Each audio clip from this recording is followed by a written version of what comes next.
Today we are starting with the new topic, income from house property. We have already covered first head of income, that is income under the head salaries. We have covered deductions under section 80 because these deductions are used almost in every chapter of Income Tax Act. Now let us start with the new topic, income under the head house property. Now before I start this income under the head house property, let me show you the act and the provisions or the sections which covers the computation of income under the head house property. So let me first show you the bare act.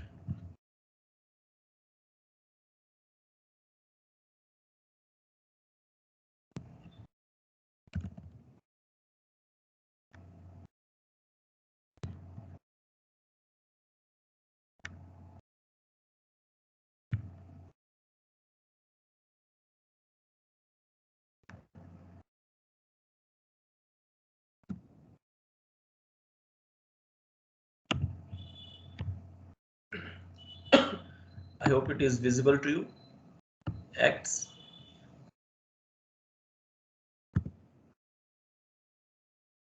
Income Tax Act.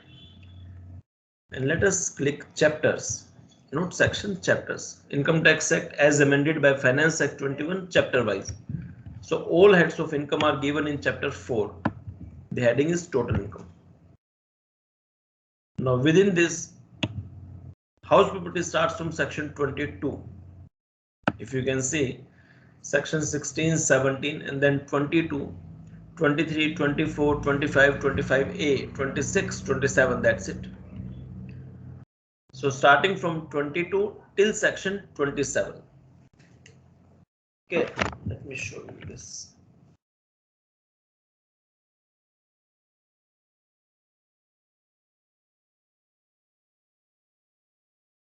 Starting from section 22 till section 27, we have the topics income from house property.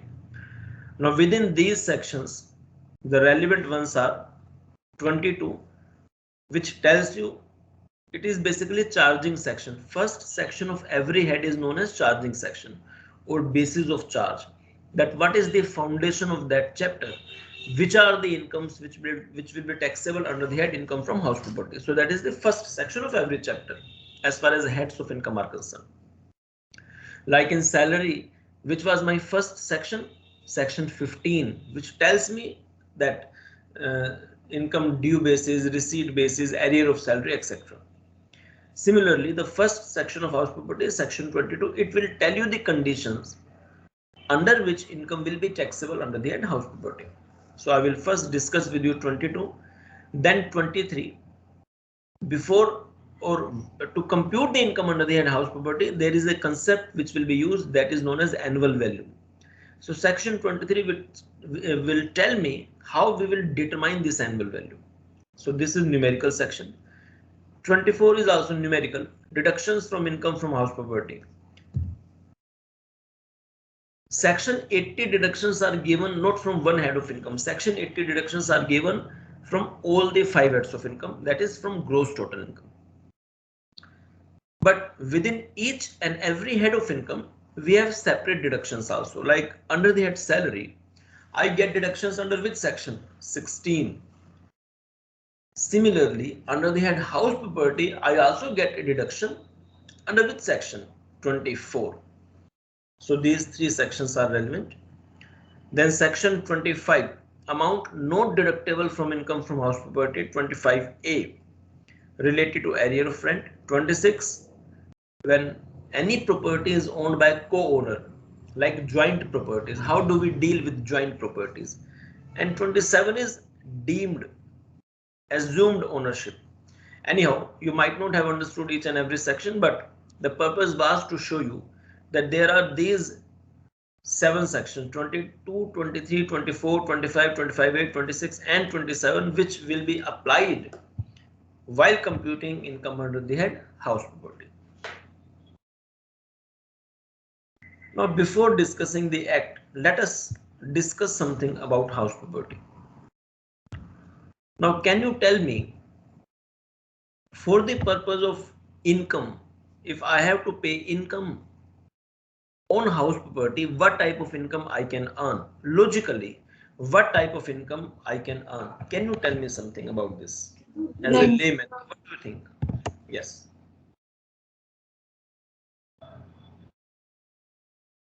Yeah, you were saying something, I think. Sir, rental income. Rent income.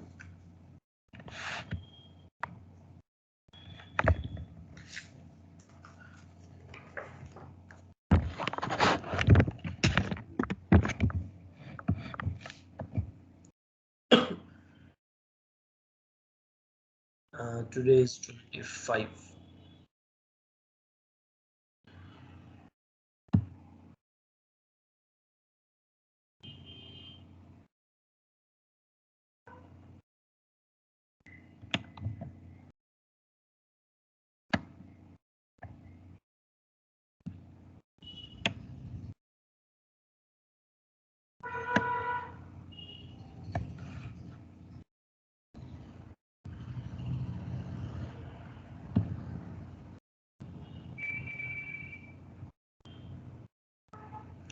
Wait a second.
Okay, 25th October 2021. I hope you can see this slide. Now we are starting a new topic today, income under the head house property.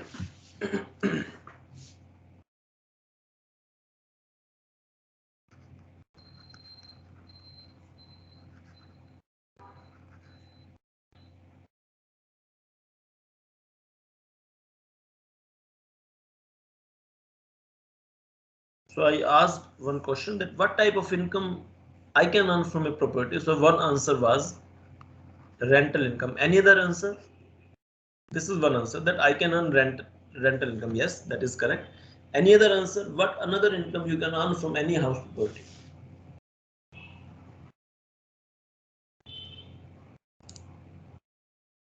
Any answer? Excuse me, sir. Yes. Sir, actually, Jessica was disconnected due to network issue, and now she is not able to like join class. Lever. You tell me, if I'm earning the income from house property, then what type of income I can earn? Rental income is one example. Any other example? Any other example? When I Sir, will by sell, selling the house property. yes. When I will sell the house property also, then also I will earn some income. So these two incomes I can earn, rent and sale. Now, what type of properties I can be having? Can you tell me that if I have one property, for what purpose I can use that property? Residential office. Any answer? Residential office. I can use that property for my residence. Yes. I can use that property for my office. So I can say commercial. Yes. Any other answer? If I'm saying commercial, what do I mean by commercial? That means I'm doing some business. Am I right? Yes, sir. Yes. Any other answer? What another purpose can be there?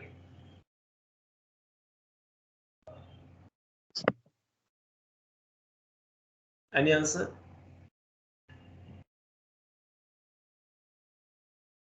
Let out. The another purpose is let out. I can give that property on rent also. These are the three purposes broadly. Either you will live in your own house, or you will do some business in that house, or you will let out the property. Now, when you do business in that house, do you know the treatment of that property which is used for my business, that is to be computed as per the provisions of which chapter? PGBP. Because I am a businessman now. Neither I am living in that house, nor I have given that house on rent to anyone. I have opened a shop. Suppose I have my clothes shop. So for that shop, whatever income and expenditures are there, that has no relationship with the topic house property, that has a relationship with the topic income under the head profits and gains of business or profession. Is it clear or not? If yes, please raise your hand.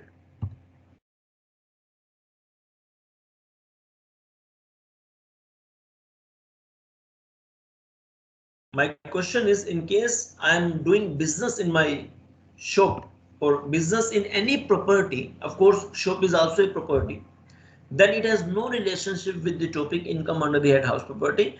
It has a relationship with the topic PGBP. Is this clear? If yes, please raise your hands.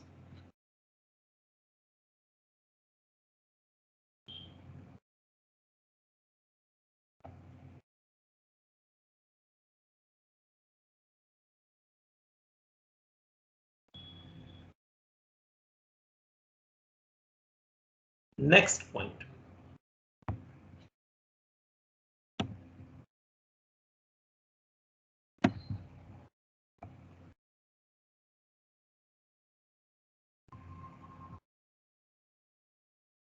Then the question which is left is now that if the property is for residence and if the property is let out, then under which head I will use these properties. If it is let out, then of course I am earning rental income and I have to compute the income as per the provisions of which chapter? House property. This is one thing. If I have given the property on rent, then whatever rental income will be taxed, that will be taxed as per the provisions of the topic house property. Is this clear? If yes, raise your hands. If this is also clear, please raise your hands. Yashika can join now. You can ask her. She can join now.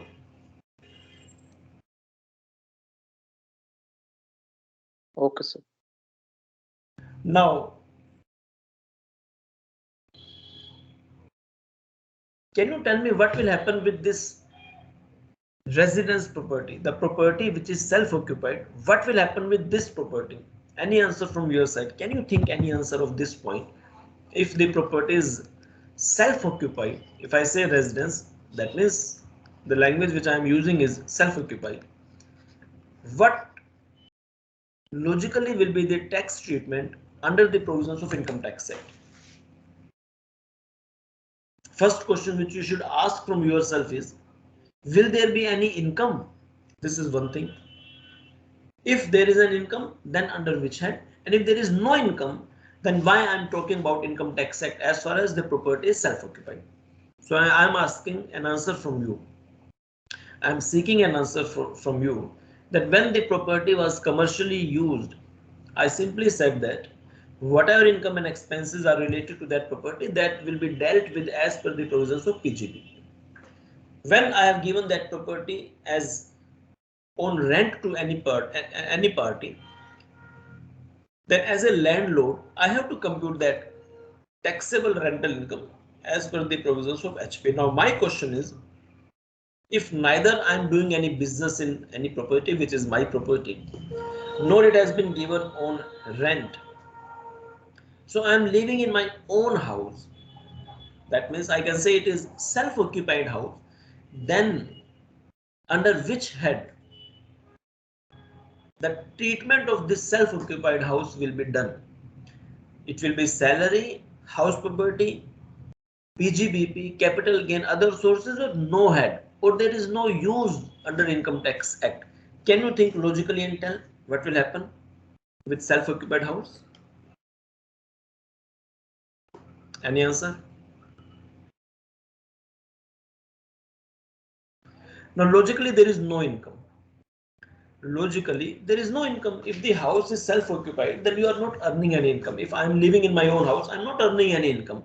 So why I will include this under any head of income? Because logically it is neither salary income, nor it is house property income, nor it is business income, nor it is capital gain, because I am not selling that house, I am living in my own house, nor it is income from other sources. In fact, there is no income at all. Is this point clear? Are you sure in this point that there is no income at all when the property is self-occupied? If yes, raise your hands. If the property is self-occupied, there is no income at all.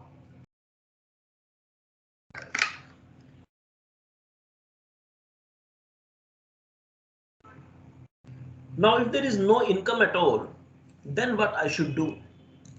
Still, I will compute the income under the head house property as per the provisions of the Income Tax Act. Though I know that in self-occupied property there is no income at all. Still, under Income Tax Act, you have to compute the income under the head house property in respect of which properties? The properties which are self-occupied. Though I clearly know that there is no income at all. Still, I need to compute the income under the head house property.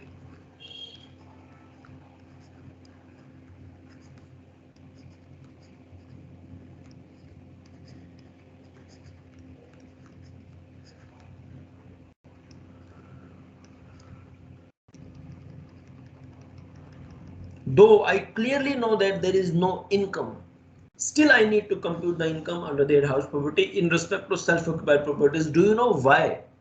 Because government is not there to earn the income. The purpose of collecting taxes is to make sure that the investment will be, the amount of tax collected will be invested for the betterment of its citizens. As I told you in the last lecture also, when I was discussing with you deduction, the basic purpose, basic necessities of human life, food, cloth and shelter.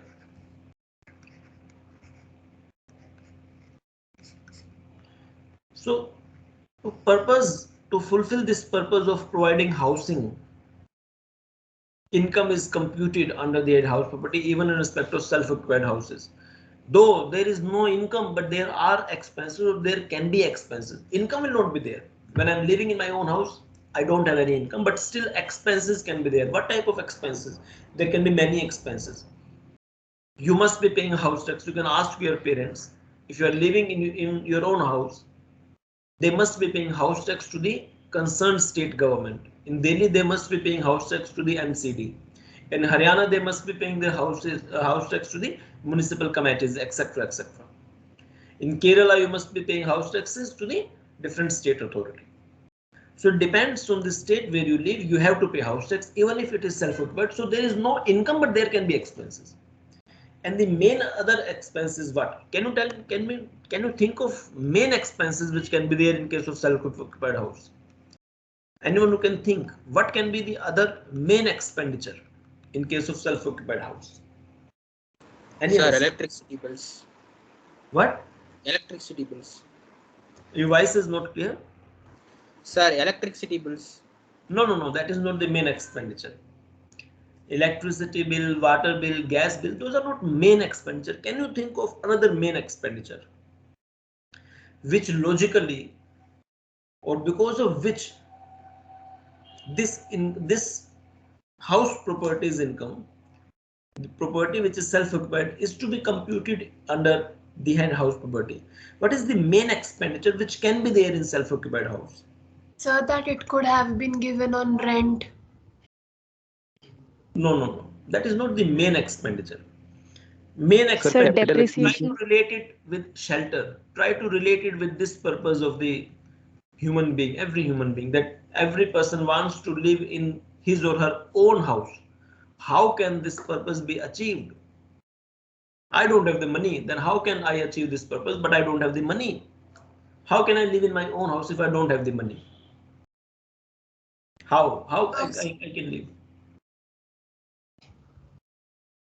Yes, if you don't have the money to buy your own house, but government wants to make sure that you live in your own house, how can you fulfill that purpose? Or which will come as a bridge between these two problems? That person does not have the money, but house is required. I need my own house, but I do not have any money. So this bridge will be, how can this bridge be made?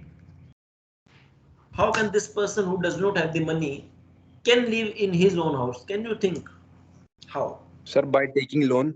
Yes, by taking loan. So this bridge can be made if some person give loan to this man who does not have his house. He can give loan. Let me assume that it's a bank. It's my assumption. It's a bank. Bank has given the loan. For example, 20 lakh is the cost of the house. I don't have single amount. Bank says no issue. We will give you 20 lakh loan. You purchase the house and you live in your own house. And you give me the interest also. For example, it is at, let me assume, 8% interest. So every year, how much interest this person has to pay to the bank? Any answer? Every year, how much interest this person will pay? 1 lakh 60,000. But where is the government now? In this entire episode, government has still not come.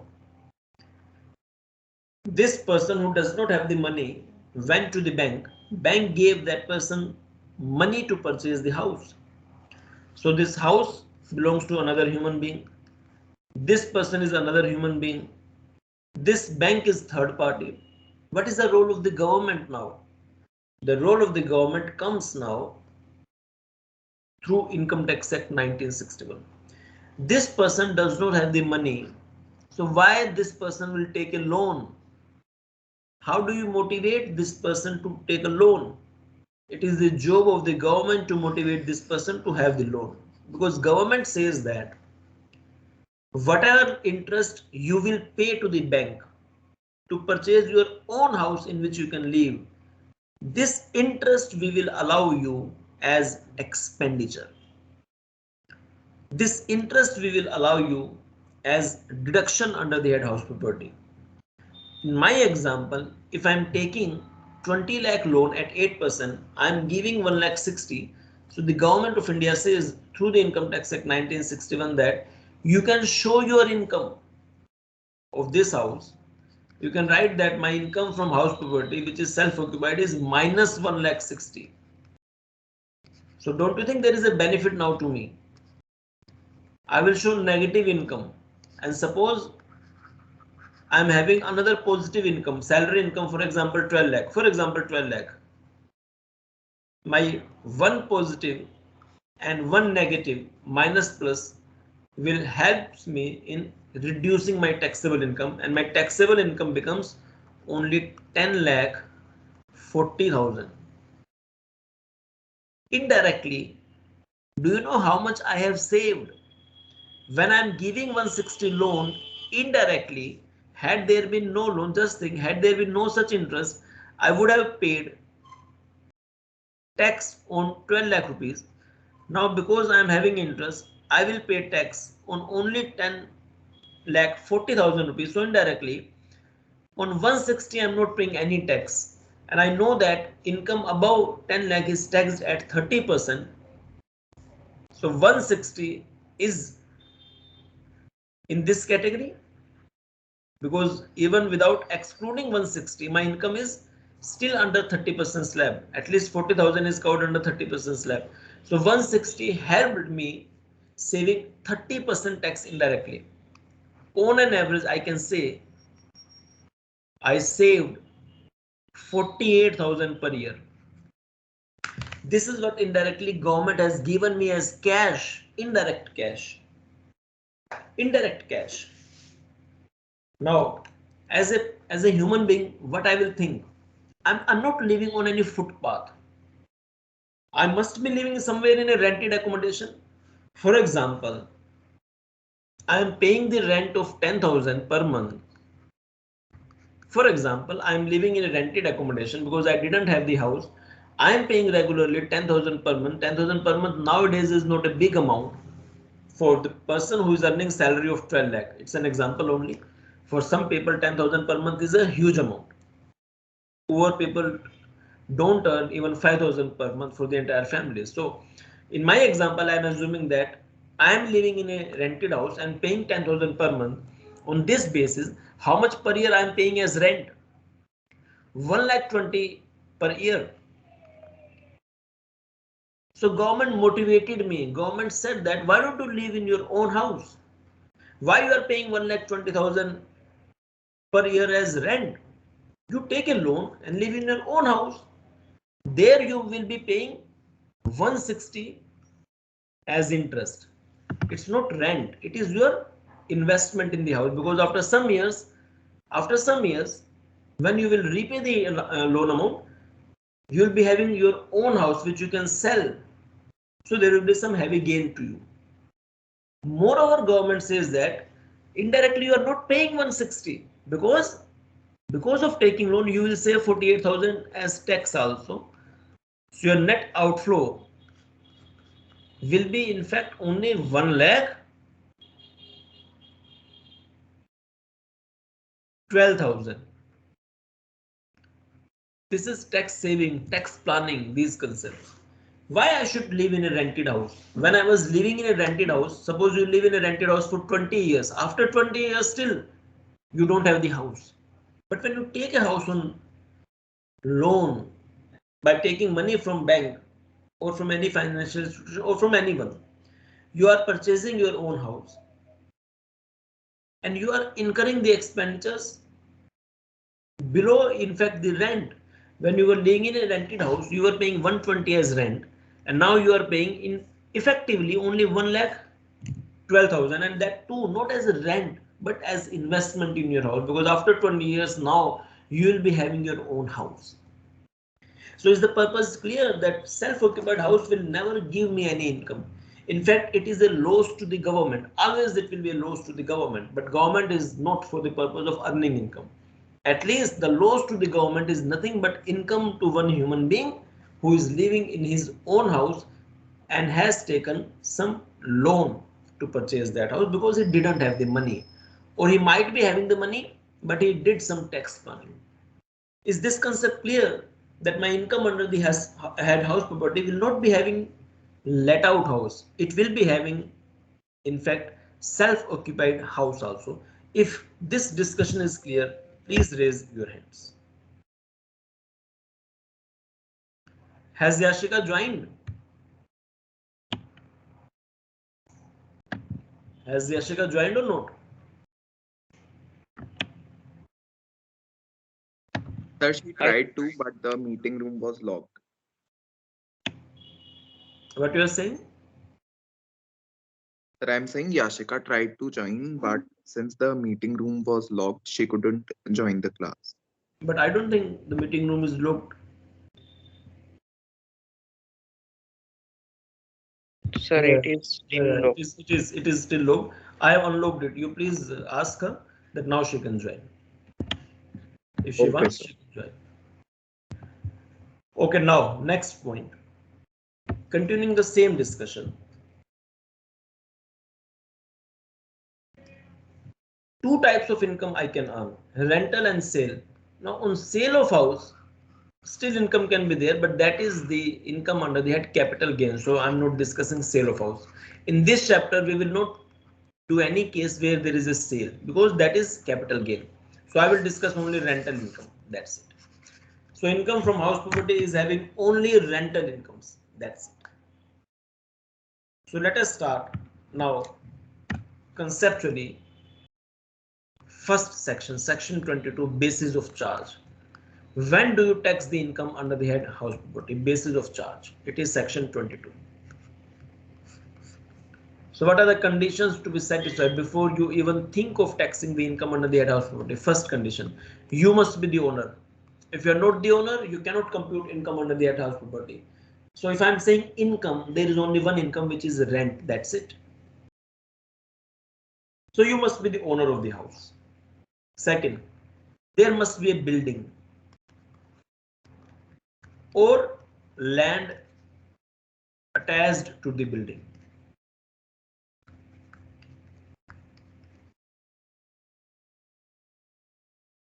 There must be a building, or if land, it must be attached with a building, because so many times you are having building plus some area is vacant, but that is attached to the building.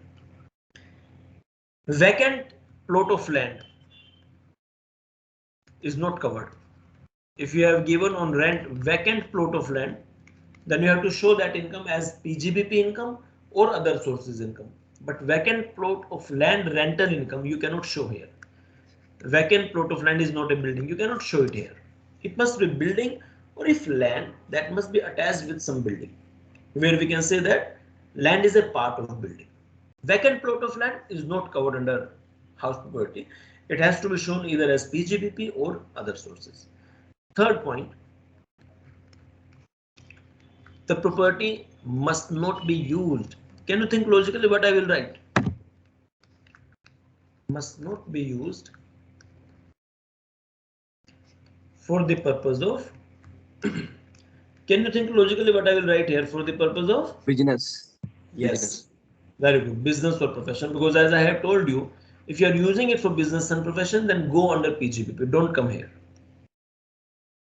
That's it. If these three conditions are satisfied, assessee has to compute the income of that house under the head income from house property. Please raise your hand if this point is clear.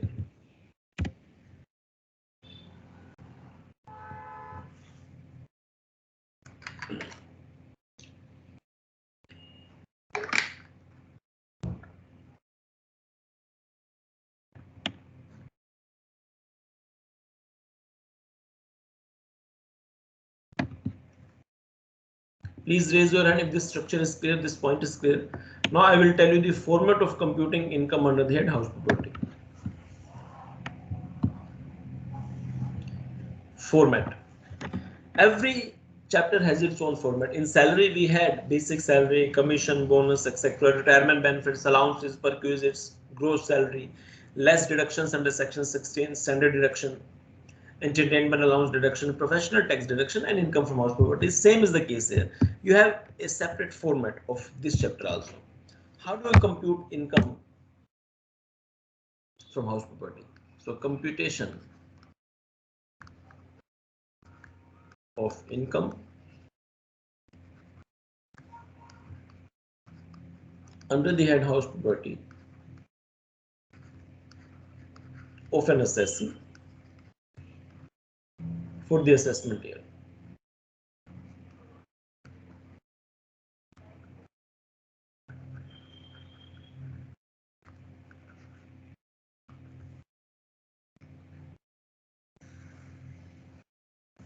Now there can be three types of house property. I have told you only two for the time being.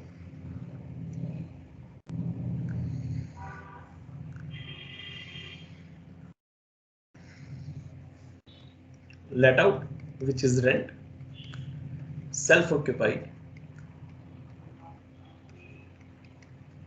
and one I will tell you later on. Now first you should compute what? Annual value. This is the first starting point. Annual value before deduction of local tax. Before deduction of local tax. Local tax means house taxes. This is your first point. First you compute annual value of let out house. From this you should deduct local taxes. That question will tell me. When you deduct local tax from this, then you get annual value.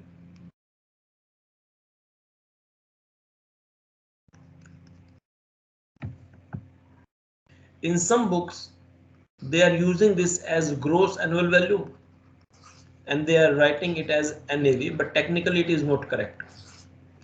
In some books, in fact, even in some materials of professional institutes, they call this sentence annual value before deduction of local tax as gross annual value and simple annual value as NAV, but logically it is not correct because Income Tax Act doesn't use this word GAV or NAV. These authors have framed, and because of this creation, so many confusion has arisen in the concept of annual value. But I am not discussing this any such word GAV or NAV in my book or in my discussion, because I am going with the provisions of the Income Tax Act, and it will remove any confusion in the mind of any person who will go with this concept. They should go what is written in the Act. GAV and NAV, these two words have created confusion. Different authors will use different interpretation, have used different interpretation because of these concepts. But I'll go by the provisions of the Act, which says annual value. That's it. I will show you the Act where only annual value word is written. That's it. So, for in my discussion, I will use these sentences: annual value before deduction of local tax, less local taxes, and you get annual value. That's it. From this annual value, you give deductions. Under section 24, there are two deductions. There are two deductions. First is standard deduction, which is flat 30% of annual value. 30% of annual value flat. And then another is this loan, interest on capital borrowed. This is another. How much, that I will tell you later on. Now this is the final concept. Income from house property. This is my answer, and now I need to follow this format.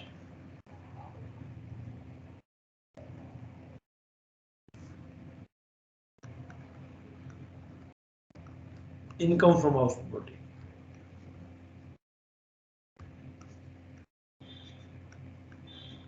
Only let out I have discussed.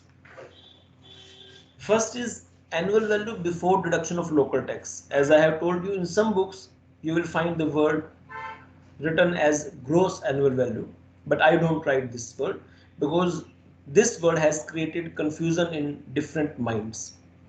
Less local taxes, NAV. This NAV is used in almost in every book, and in fact in most of the materials of professional institutes, but I'm not using this NAV in my book as well as in my discussion. I will go by the word annual value because this is what Act uses. I will show you that. Less deductions under section 24. There are two deductions: standard deduction, which is flat 30% of annual value, and then next, interest on capital borrowed. This is my final answer. If positive, it is income. If negative, it is loss, profit or loss. That's it.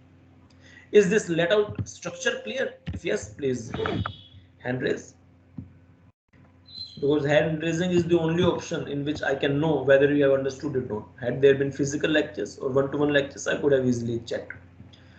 Okay, now let us continue with self-occupied. Can you tell me logically what should be written in self-occupied?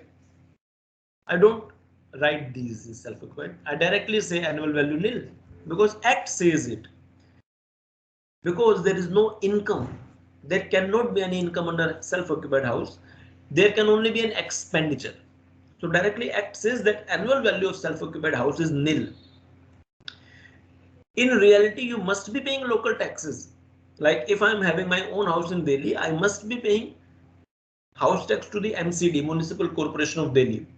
But it doesn't mean that whatever expenses I bear, I have a legal right to ask from the tax department to give me the deduction of that expenditure. No. Income tax department is well within its purview to decide which expenses should be allowed as deduction to you and which are not.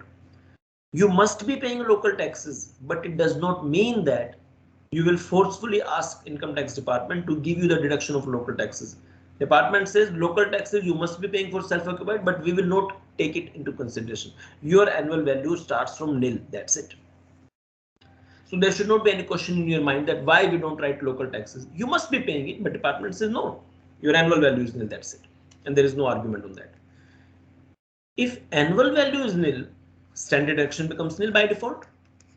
but interest can be there, can be, not will be. Interest can be there because if you have taken the loan, then you can be having interest, otherwise not.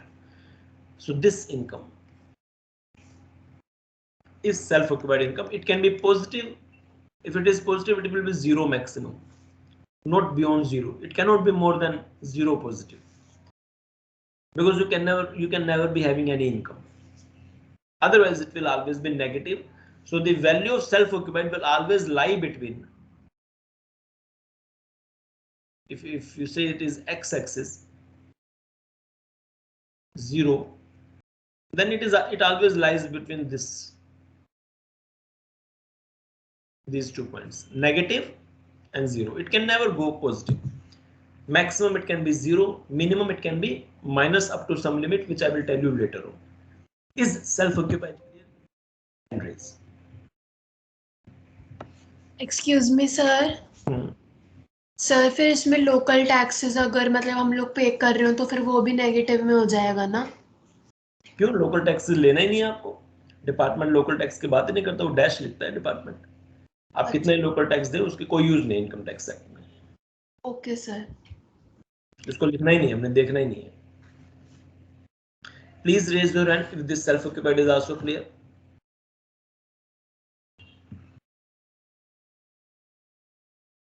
Next point. Now third type of property is different. Can you think this third type of property, what it could be, what it can be? Can you think? Can you think logically? What is this third type of property?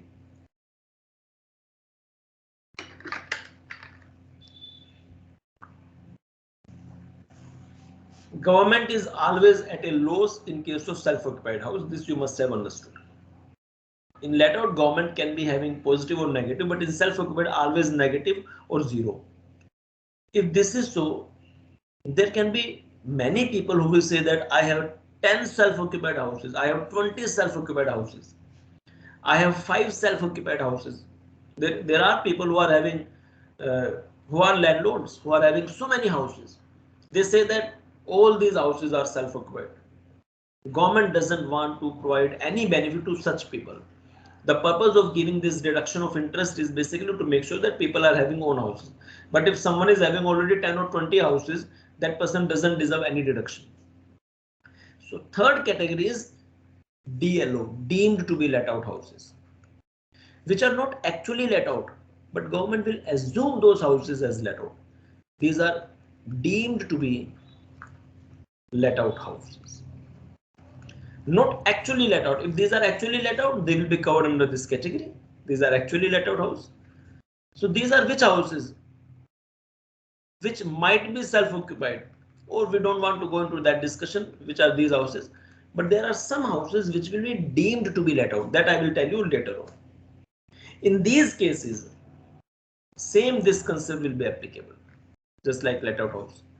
You will compute annual value before deduction of local tax, less local tax, annual value, less deduction 30% flat, less interest if any, and this is final answer. That's it. So this is the structure of computing income under the head house property. If this structure is 100% clear in your mind, please raise your hands. 100% clear. Any slight doubt, please ask. Don't proceed if you are having any doubt in your mind. If you are 100% clear, then only ask. And then only raise your hands. Sir Yes, yes. Sir इसको deemed to be let out क्यों करते हैं? If I say that I have 10 self-occupied houses, 10 self-occupied houses, government says you don't deserve any benefit of interest deduction, because the purpose of giving the deduction of interest is to make sure that people are having own houses, but you are so much rich that you are having 10 self-occupied houses. Then government says take any 2 houses as per your choice as self-occupied, remaining 8 houses will be deemed to be let out, will be taken as deemed to be let out. So if you take some houses as deemed to be let out, your income will not be negative. It will be 0 or positive, or it can be negative also, but not compulsorily negative. Under self-occupied house, income is always 0 or negative. But in deemed to be let out house, income can be negative, zero, or can be positive also. So which are deemed to be let out houses? Any two houses as per assessor's choice is treated as self-occupied. Remaining houses, if you have, then these have to be assumed as deemed to be let out. That's it.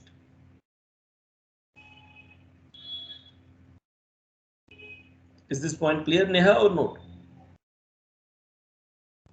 Yes, sir, clear. So which are deemed to be let out houses? Any two self-occupied house as per your choice are self-occupied.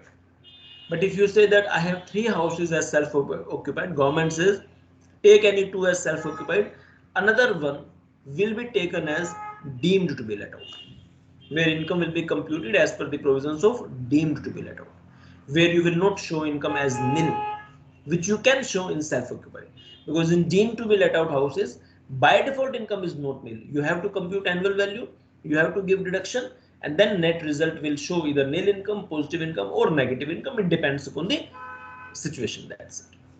Please raise your hand if deemed to be let out concept is clear now. That which houses can be deemed to be let out. Please raise your hands if this is clear.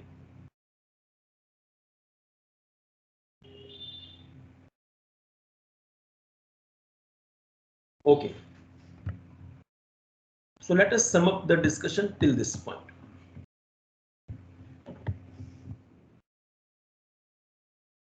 That income under the head house property is taxable only if conditions of section 22 are satisfied. You are the owner, you are having a building, and that building is not owned for the purpose of business or profession. That's it. Then three types of house properties can be covered under house property: let out, self-occupied, or deemed to be let out. Let out or deemed to be let out, same way of calculation. First you compute annual value before deduction of local taxes. Then you deduct local taxes, you will get annual value. Then you give deductions under section 24. First is standard deduction, second is interest on capital borrowed, and then the final answer, it can be zero, positive, or negative, doesn't matter. This is common whether it is let out or deemed to be let out. Now what are let out properties which are actually let out? What are deemed to be let out properties? Where you have more than two properties which are self-occupied, then government says as per your choice, take any two as self-occupied, other remaining will be taken as deemed to be let out and will be computed as per the provisions which are applicable for deemed to be let out. Last property is self-occupied, where by default annual value before deduction of local tax, no need to compute, local tax no need to show, though you must be paying, but no need to show, or you cannot show. Annual value of self-occupied house is by default nil, less deductions under section 24. First is standard deduction and another one is interest on capital borrowed, and the answer will either be zero or negative. It cannot be positive. This much I have discussed. If it is clear, please raise your hand. If it is 100% clear, if this structure and concept is 100% clear in your mind, please raise your hands, so that I'll move now slowly to the technical concepts. So gradually we will move it on this chapter. Hurry up, please raise your hands if the concept is clear. Now let me show you the act.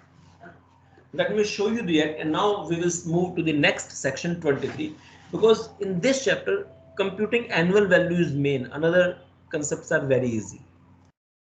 It's very easy chapter. So annual value is main, and entire annual value is shown in section 23. I have also shown the act also. Section 23 is the section which tells you how annual value is determined, and now you can easily decide yourself. There are different confusion in computing annual value. I don't agree even with the government of India in this regard. The method which government of India has adopted, when you furnish return of income in real life, the method which government of India has adopted, I think that is wrong method in my view, because in my view government of India is only one person. Government of India is not supreme. Law is supreme. Act is supreme than the government. So in my view, what act says, or the method which act has given in determining annual value, is not even followed by the government of India. That is why I disagree with the government of India also on the computation of annual value. That you have to decide whether the approach which I am following is correct or whether the approach which is followed by other authors or the government of India is correct. That is for you to decide. I will give you my way of understanding the provision. So for this, it is necessary that I show you the Act section 23. So let me show you Act 23, and we will proceed or read 23 slowly so that the confusion is clear.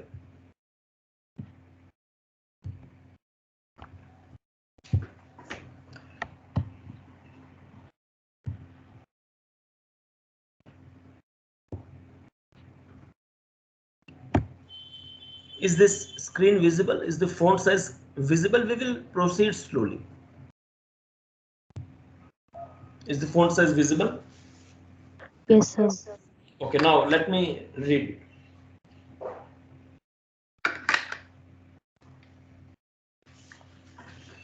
Annual value how determined? Section 23 subsection 1. For the purposes of section 22, for the purpose of 22 is the main section. So for the purpose of section 22, annual value of any property shall be deemed to be. So what will be the annual value? Clause A, what it says? The sum for which the property might reasonably be expected to let out from year to year. So it is expected rent. Suppose I have given one property on rent. So clause A has no relationship with actual rent. It says on an average, what will be the market rent? On an average. That what is the expected rent of the property? What is the expected rent? On an average rent. It has no relationship with your actual rent. Is this clear? If yes, unmute and reply. We will go clause by clause. This clause A has no relationship with actual rent. Suppose you have given any property on rent. Clause A says what is the expected rent?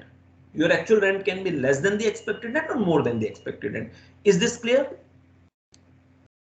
Yes, sir. Okay.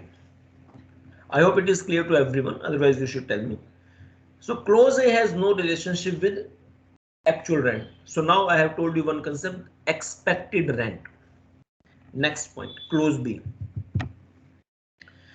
You have to tell me yourself how you will proceed so that you can easily compare the confusion which is there in different books and in the approach followed by the government of India.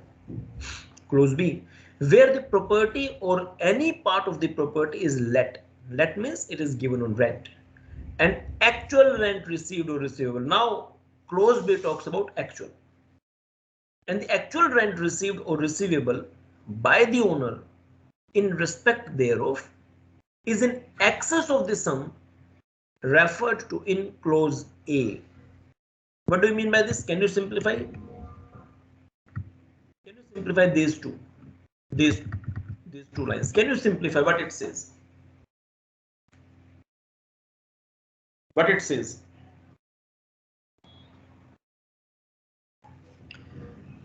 If the property is let out and if actual rent is greater than expected rent, if my clause A value is 10,000, my actual rent is 12,000. This is what clause B says. If actual rent is greater than expected rent, then what will be annual value? See, annual value is going on. If you see the heading, this is annual value. In every clause, we have the answer of annual value. So in clause A, annual value is what? Expected rent. In clause B, annual value is what? If your rent received is more than expected rent, then whatever rent you received is your annual value. Is this clear or not? What clause B says, if your actual rent is more than the expected rent, then your annual value is what? Actual rent. This is what clause B says. If yes, raise your hands. In every clause, you will get the value of annual value. You will get the answer of annual value. First was clause A. That what is annual value? Expected rent. Then I moved to next stage, clause B. It says if your actual rent is more than expected rent, then expected rent is not the annual value. Actual rent is the expected value. Actual rent is the annual value. That's it. I hope it is clear. Clause C, what it says. We will go slowly. Why? Because I will show you that why I think that the approach followed by different authors or the government is not correct. So you must be confident in yourself, not in me. And that confidence you will gain when only you read the act yourself. Clause C, where the property or any part of the property is let. So I am simplifying this sentence, that let out house. And it was vacant during the whole or any part of the year. And it was vacant for some time. And because of such vacancy, see, this actual rental income is less than the expected rent. Then also actual rent is the annual value. This is what clause C says. Again, listen, I am discussing with you section 23. Section 23 talks about, or section 23 subsection 1 talks about calculation of annual value. And there are three different points given. Clause A, it says expected rent is the annual value, that's it. Clause B says, if your property is let out and if your actual rental income is more than expected, then logically expected rent is the annual value. Why will the government lose the revenue if government says expected rent is 50,000, but you say 60,000, government says no issue, then 60,000 is the annual value. And what clause C says, if the property is let out and if it is vacant, even for a single day, 1 month, 2 months, doesn't matter, if it is vacant for some time, and because of this vacancy, your actual rental income is less than the expected rent, then also government says actual rent is the annual value. Now let me simplify these three in my language. The purpose was to show you the act first, and now let me simplify so that you start making the comparison. It takes some hours for you to understand this act. It's not easy to understand the language of this act. Okay, so it will take some time. So don't expect you to be 100% perfect in this 10, 15 or 20 minutes discussion. You have to read it slowly. And you need copy pen also so that you write the points. When you read act yourself, you should note down these points. Only then you learn. Now see what I'm discussing. I'm discussing now next concept. So this was my first concept. So my first concept was section 22. My second concept was this format. And my third concept now. So I'm writing these points so that you can easily identify different concepts. This third is computation of annual value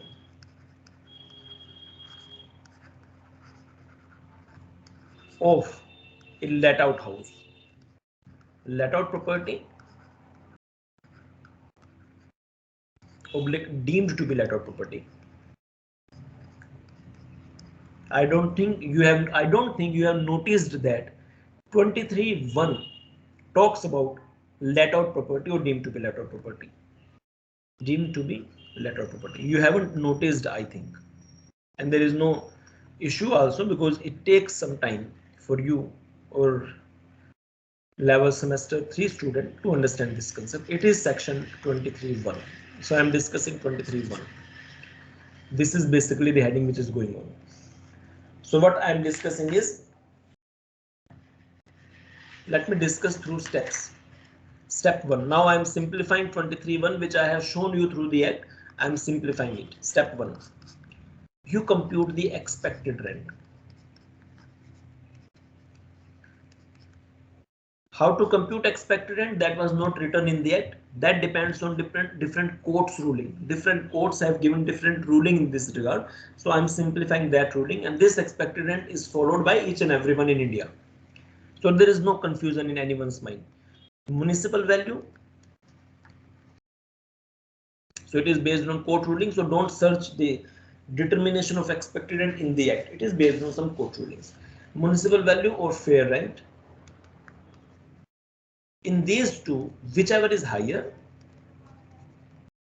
and this higher value or standard rent, whichever is lower is the value of expected. That's it. This is the numerical calculation.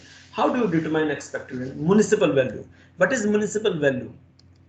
It is the value in the records of the municipal committees on which they will levy local tax. It is the value at which, on which or at which local taxes are imposed by the municipal authorities.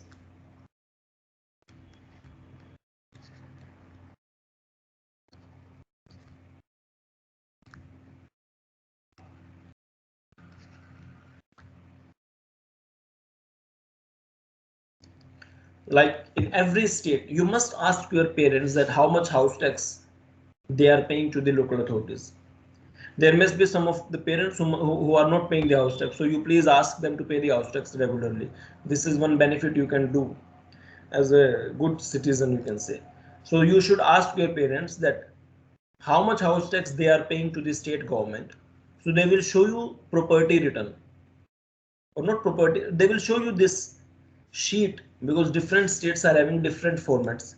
In that sheet you can check the value. There will be some value of your house which they must be multiplying by some rate that must be giving the value of house tax. So this they must be paying to the state government.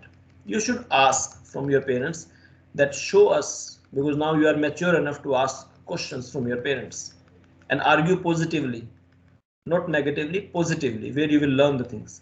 So you ask them that I need the return, property return, and you ask them, or you see yourself how much house, how that value is derived, or not how the value is derived, because this value is fixed in the records, but at least you can see this value. This value multiplied by some rate. Rate depends upon the category of that region. In Delhi, like entire Delhi is divided in 5 different categories. Like posh areas, very costly areas are having high rate, and different areas are having less rates. So this is how they divide the region. Residential plots have different house tax rates, commercial have different house tax rates. So you ask them so that you can check the value and rate, and this is the way to determine house tax. So municipal value is the value at which local taxes are imposed by the local authorities, municipal authorities. Fair rent. Can you tell me logically what is fair rent? Can you think of logically what is this fair rent? Rent of a similar property, rent of a similar property in a similar locality.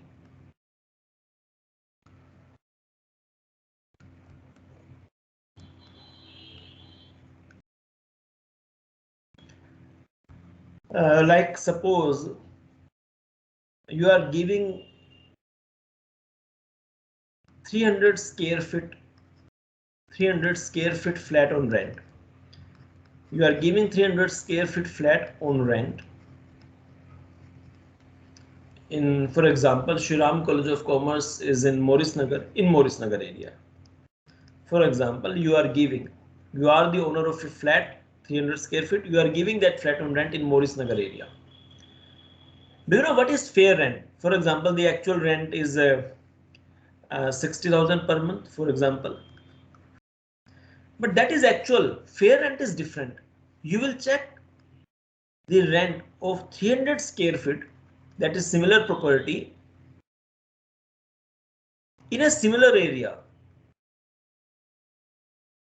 like Kamla Nagar. Kamla Nagar is nearby area. So when you check the rent of 300 square feet flat in Kamla Nagar, and suppose there the rent is 82,000 per month, for example, then you say that the fair rent is 82,000 per month. So what is fair rent? That has no relation. See, expected rent in real life has no relationship with your actual rent. It is expected. That is why government compares, because the real rent might be 50 lakh per month. You must be living in some area where the rent is 50 lakh per month. But you want to evade the taxes. You will say that the rent is only 10,000 per month. This you can do. Actually, you are earning 50 lakh per month, but you are getting 50 lakh in cash, and you want to say that I am earning only 10,000 per month. In this way, you can evade the taxes. That is why this expected rent concept is there, because Expected rent will make sure that the government has at least an idea about the on and average rent going on in that area. That is why expected rent talks about fair rent, municipal values, standard rent, which I will tell you. So expected rent is a notional value. Technically, expected rent is only notional. You are not earning it. It's notional value. If you think logically, it is not your income. It is only notional value to make some comparisons so that evasion is avoided to maximum possible extent.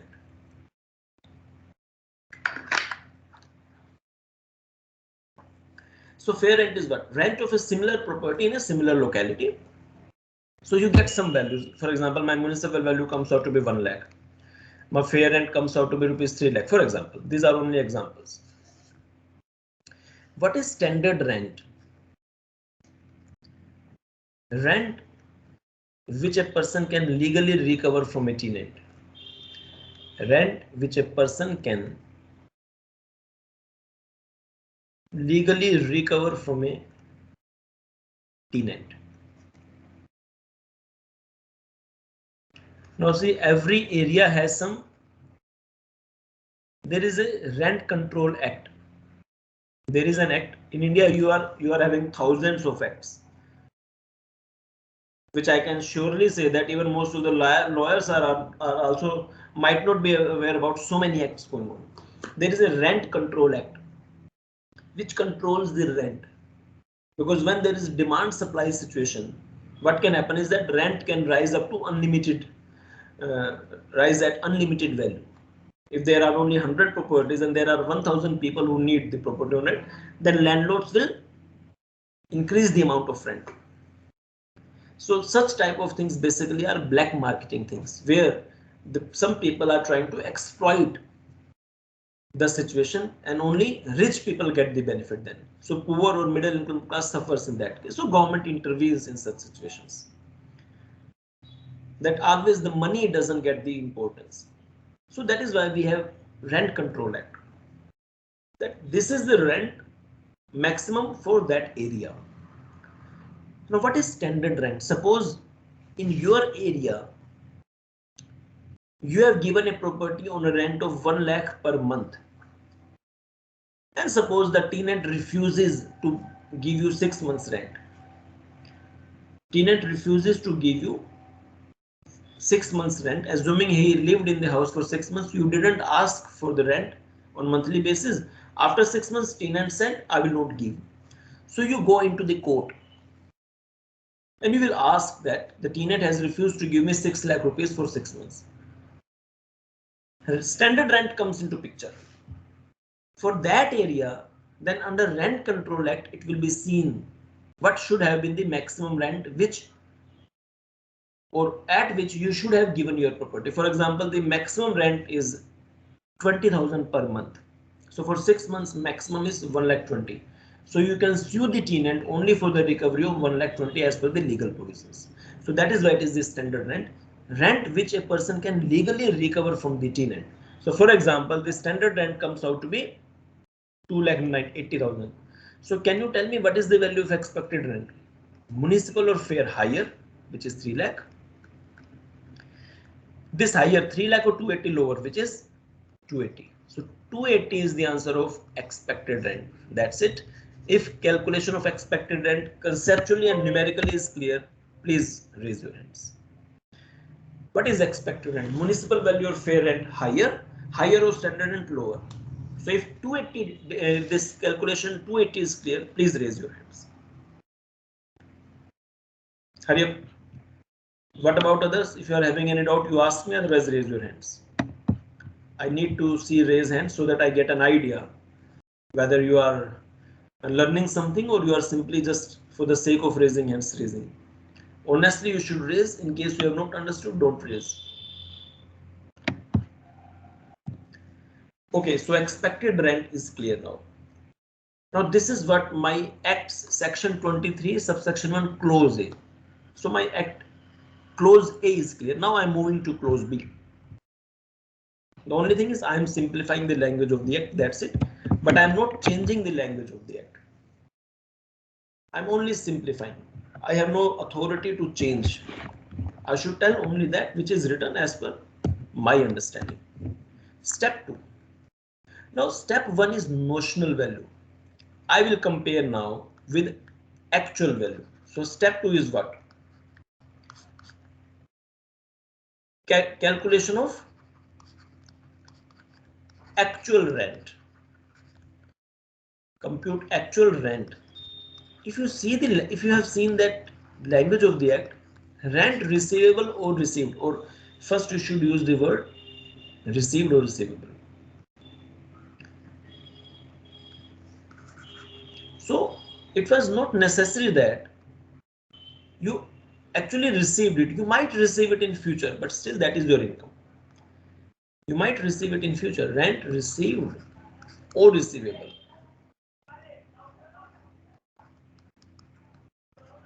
This is step 2. Can you tell me what is step 2 or how I can derive rent received? We have 12 months per year. In 12 months, I can say that my property remained vacant for 2 months. For example, July and August. For December, 1 month, tenant refused. काफी बेकार tenant भी तो होते हैं, पैसा देते ही नहीं है.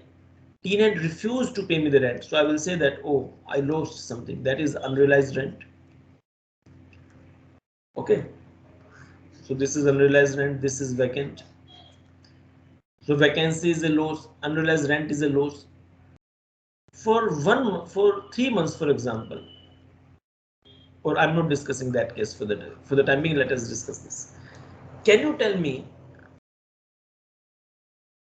how I will derive actual rent? First, I will write the word rental income entitled. Rental income entitled.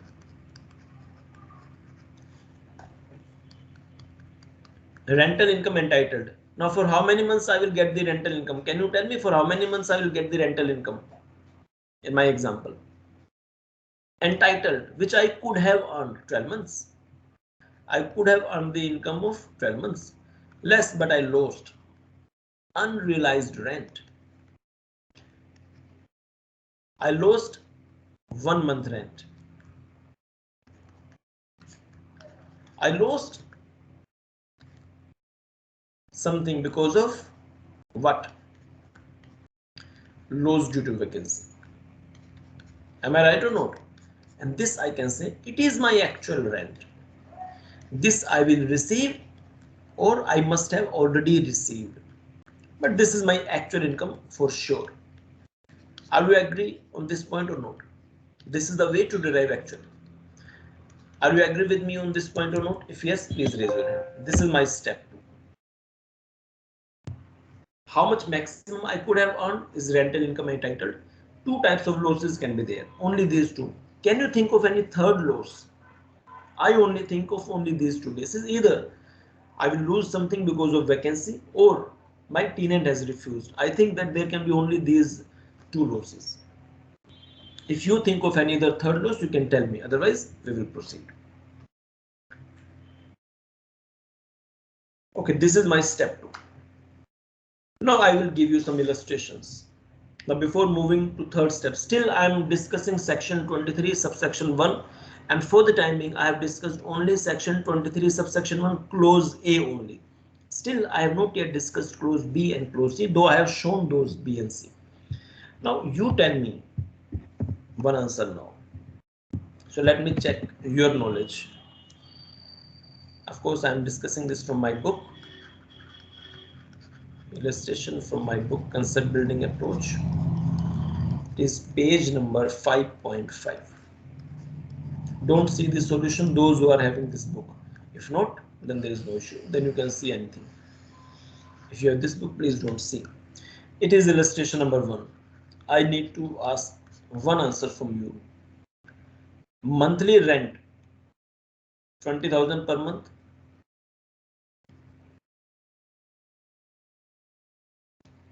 Unrealized rent 1 month. vacancy loss 2 months,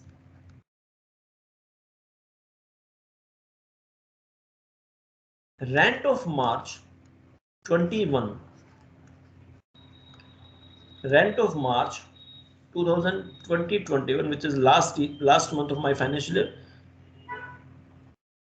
is not received. It will be received in future, but it is not received. I need to ask from you, can you tell me actual rent received or receivable? That's it. This is my question. Can you tell me actual rent received or receivable? Please tell me the answer. What is actual rent received or receivable in this case? Think logically and then do. It's very easy.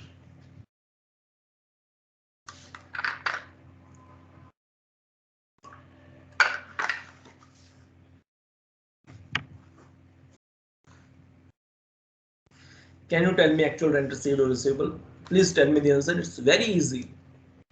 1 lakh 1 lakh? So, Yes, yes, Nitesh, you were saying something, I think. Sir, 1,80,000. Yes, those who are getting the answer 1 lakh 80, please raise your hands.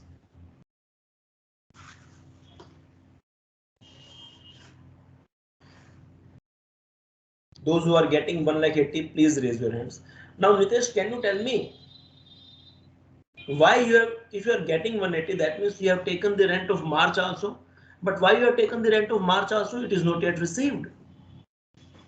So since we are calculating actual rent received or receivable, so we will include March in the calculation. Yes, because it belongs to my year. Am I right? Yes, sir. But when it will be received next year, will you include again that March rent in the next year? No, sir. No, because it has already been included in the year to which it belongs. Am I right? Yes, sir. Okay. So that's correct answer, but how you have computed it, that is relevant. How, what you have written in rental income entitled, what you have written here? 240. What you have written here? 20. This structure is very important. Don't directly compute 180. You go by following these steps, otherwise you will commit some mistake. You have to write this. In every question of house property, don't forget to write or prepare this format. Otherwise, you might commit a mistake. You might. 220 minus 40,000, 180. This is the way to write it. Later on, you will realize that why I am saying that you should show the calculation in this way. Though you can directly compute 180, but no, you should write these 4 or 5 lines and then you should get the answer. Now, illustration number 2. Again, same book, same page. Illustration 2 now. Just think logically and do. Monthly rent, 20,000 per month is the rent. Think logically and then do. Don't be in a hurry. Unrealized rent. What is unrealized? Which tenant has refused to pay. Vacancy, 2 months.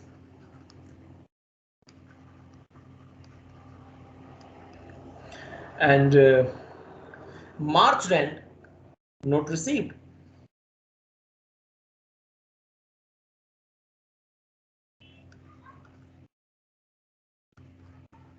Rent will be received in April 21.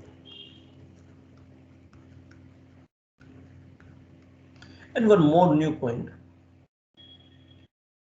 1 month this property was self-occupied. Think very logically. 1 month this property was self-occupied. Now I am asking you the answer. What is the answer of actual rent received or received?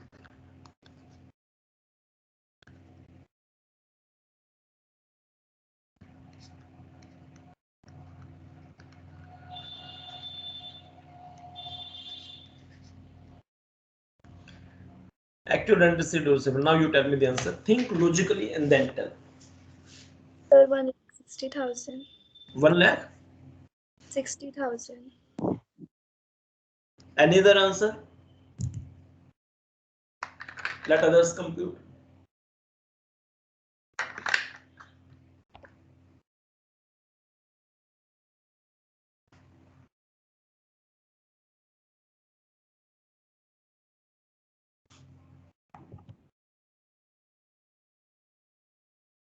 Those who are getting the answer 1,60,000, raise your hands.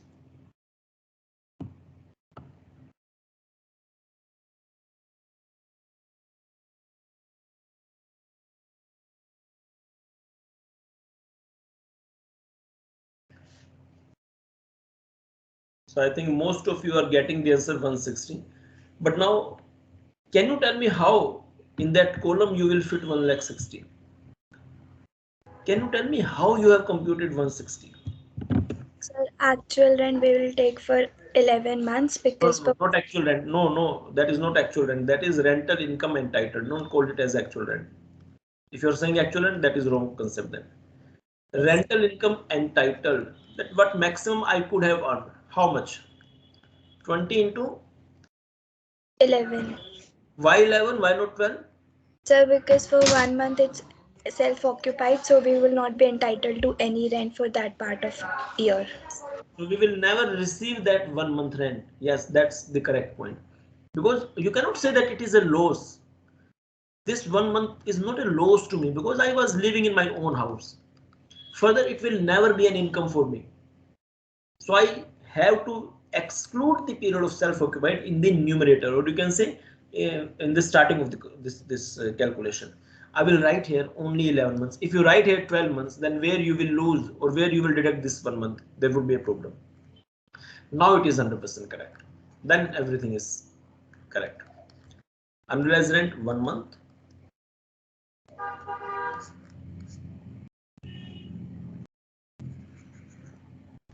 Two minus vacancy 40. Yes, this is the main point which I wanted to discuss with you, that when you have self-occupied period, here itself you should exclude that self-occupied period, because if you write here 12 months, then you don't have any place to write self-occupied period loss. In fact, you can not call it as loss. So your rental income entitled is maximum 11 months, or it is for the period which excludes self-occupied period. If this point is understood, please raise your hand. Note the answer. If this structure is clear, that how you have computed 1,60,000, please raise your hands. Hurry up, everyone. If you have computed this, please raise your hands. In this chapter, only annual value computation is relevant. Otherwise, there is nothing in this chapter. It's very easy. Okay, now I will apply those section 23 subsection 1 clause B and C, which I discussed with you. Now I can apply that. So what is my way of calculation goes on? How my way of calculation is going on? I am computing annual value of not self-occupied for the time being, let out or deemed to be let out, in 3 steps. Step 1, expected rent, which is the notional value. Step 2, just like a working actual rent calculation. And now step 3, which I will apply, is the concept to determine annual value. So I'm writing now step 3.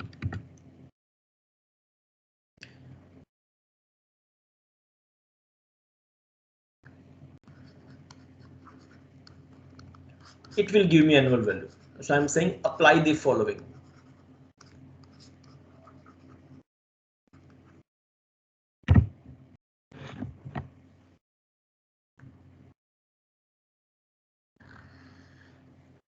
So there are 3 different situations. 2 I will give you, and 3rd you should try to frame yourself.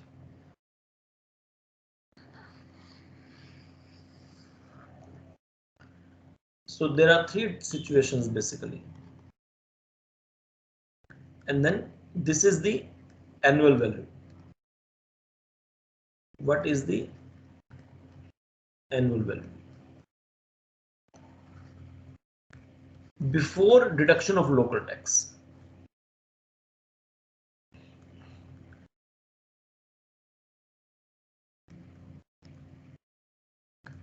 That means from this value I have to deduct local tax before deduction of local tax.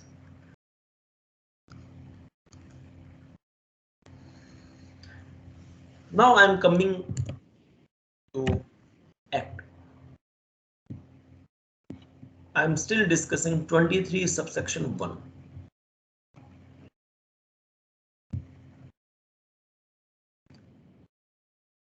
Annual value how determined? 23 subsection 1. For the purposes of section 22, the annual value of any property shall be deemed to be. So what will be the annual value? There are three annual values given. Clause A, clause B, clause C. Because it will be deemed to be what? It depends upon under which clause you are covered. But in every clause there is an annual value. What is clause A? The sum for which the property might reasonably be expected to let out from year to year. So it is expected rent. Expected rent is the annual value. When expected rent will be the annual value, that I am not discussing right now, but expected rent can be the annual value. After some time you will realize yourself when this clause A will be applicable. But it is giving you annual value. If you read it in complete sentence, then it is what? For the purposes of section 22, the annual value of any property shall be deemed to be the sum for which the property might reasonably be expected to let from year to year. That means I can say that expected rent is the annual value when I'm not giving the answer right now. So I'm moving to the next point. Clause B. So I have ignored expected rent and I have moved to clause B. Where the property or any part of the property is let, or I can simply say when the property is let out, and if actual rent is more than expected rent, then amount so received, which is what? Actual rent is the annual value. So this I will write now. So I'm writing now clause B.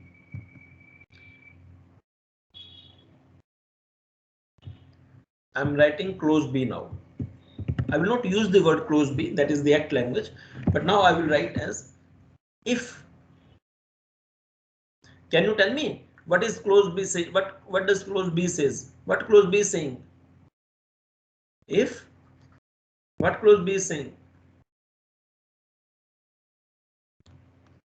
If actual rent received or receivable. What clause B is saying? Is more than what? Can you tell me is more than what?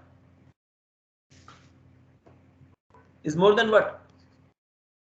Expected rent. Then what is the answer? Then actual rent received or receivable is the annual value. This is what clause B is saying. So this situation is nothing but clause B. That if your actual rental income is more than expected rent, then whatever is your actual rent, that is the annual value. Please raise your hand if you have understood that yes, it is nothing but clause B. If you have understood it, please raise your hand that it is nothing but clause B I have written in a different way.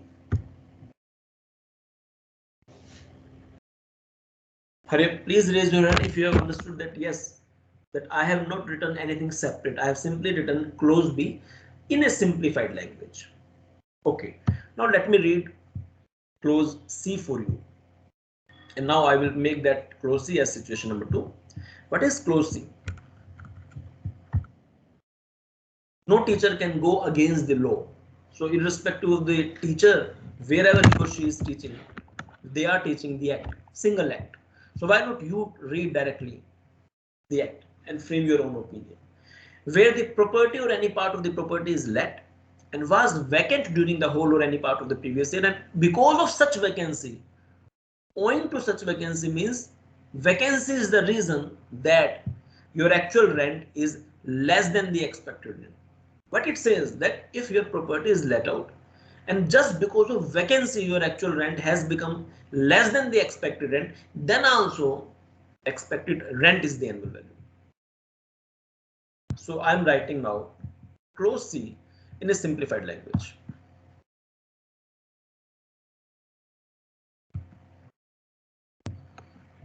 Clause C in a simplified language. Can you tell me that simplified language? If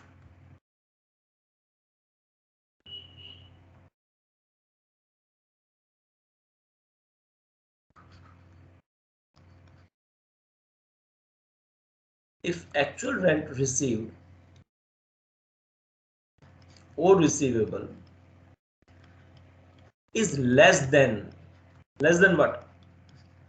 Expected rent. Only because of vacancy. It can be less than expected rent because of many reasons, but if it is less than expected rent only because of vacancy, I will discuss the numericals also. If it is less than the only because of vacancy, then can you tell me what is the answer? Same. Actual rent received or receivable is the answer. That is the annual value.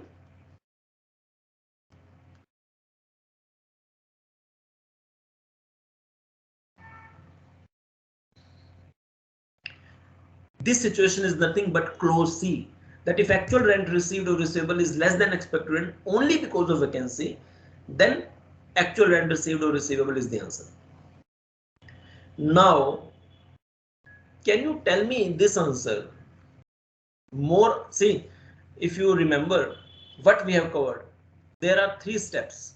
Step 1, step 2, and step 3.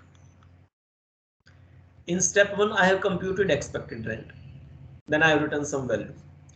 In step 2, I have computed rent received or receivable. I computed some value. And step 3 is telling you the answer of what? Annual value. Step 3 is telling you the answer of what? Annual value before deduction of local tax. In different books, you will find this annual value before deduction of local tax with the word gross annual value. That's it. But I'm not using that because that is creating confusion. And if any wrong approach is followed by anyone, all others who are studying because of that provision are still following the wrong approach, because no one wants to learn directly from the act. Most of the people have the tendency to simply go by the simple things. They don't want to give positive stress on their mind. Why don't they should see which is correct and which is not. Annual value before deduction of local tax. This is what annual value is. That in step 1 I have computed expected rent. In step 2 I have computed value, and now in step 3 I am simply determining the answer. So step 1 and step 2 is not giving me the answer, they are giving me some values of different concepts. Step 1 gives me the value of expected rent, step 2 gives me the value of actual rent, and step 3 is giving me the answer of annual value. And what answer is there? If you remember the provision of section 23 subsection 1, 3 annual values are given. In clause A, annual value is expected rent. In clause B, annual value is actual rent. In clause C, annual value is actual rent. I hope you remember this now. Act gives you annual value in 3 different clauses. Clause A says expected rent is the annual value. Clause B says actual rent is the expected value. Clause C says actual rent is the expected value. If you remember carefully, I have covered B and C with you.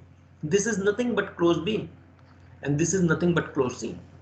If actual rent is more than expected rent, actual rent is the value. If actual rent is less than the expected rent,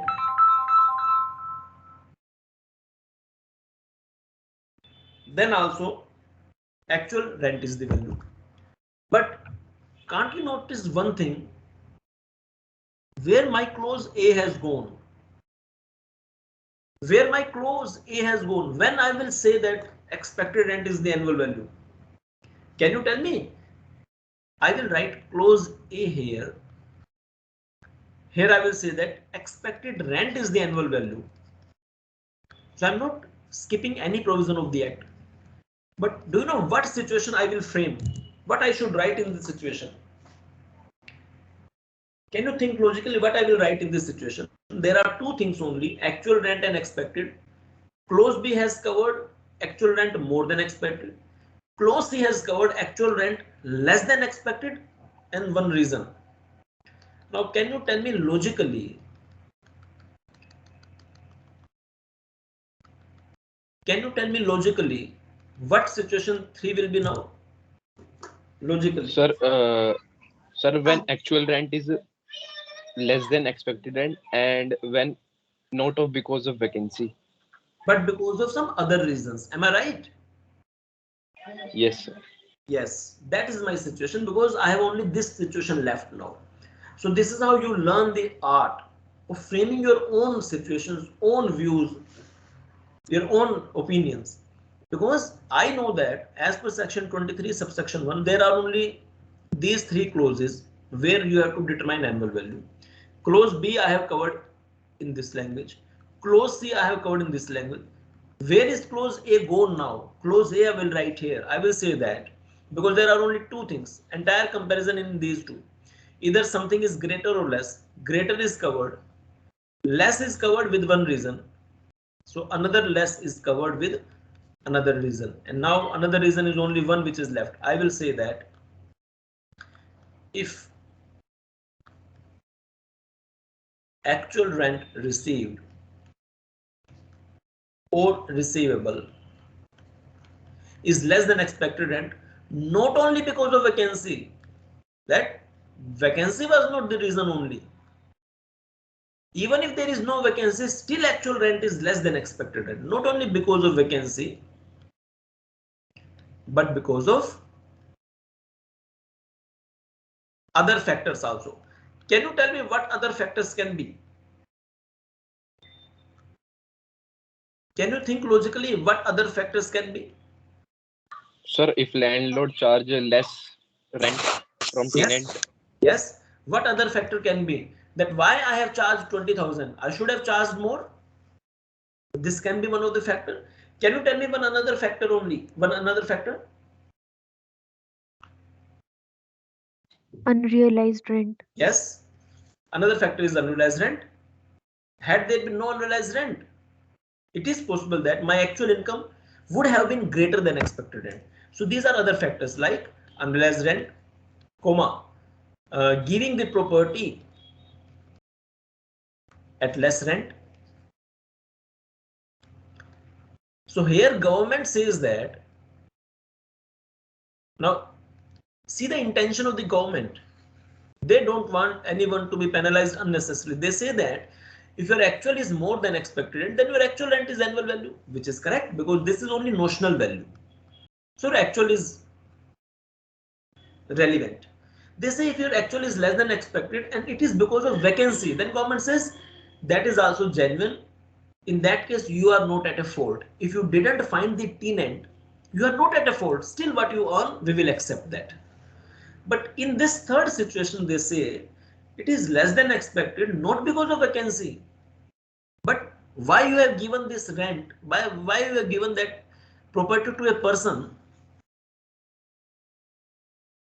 who you think that, or where the loss is because of unrealized rent. So government doesn't want to treat always this person as a person who is at a genuine loss. Second reason, government says that why you have given your property at less rent. If the expected rent is this much in the market, why you have given the property at less rent? So if your actual income is less than expected, then government says these two are those reasons which could have been under your control. So we will not lose any revenue because of your fault. So there the government says we will not take your actual rent as the value. What expected, we will take this as annual value, and you have to pay or compute the taxable income under the house property because of this value. Because in first two B and C situations, government says what you actually earned is feasible. But in last, government says what you actually earned is not feasible or practical.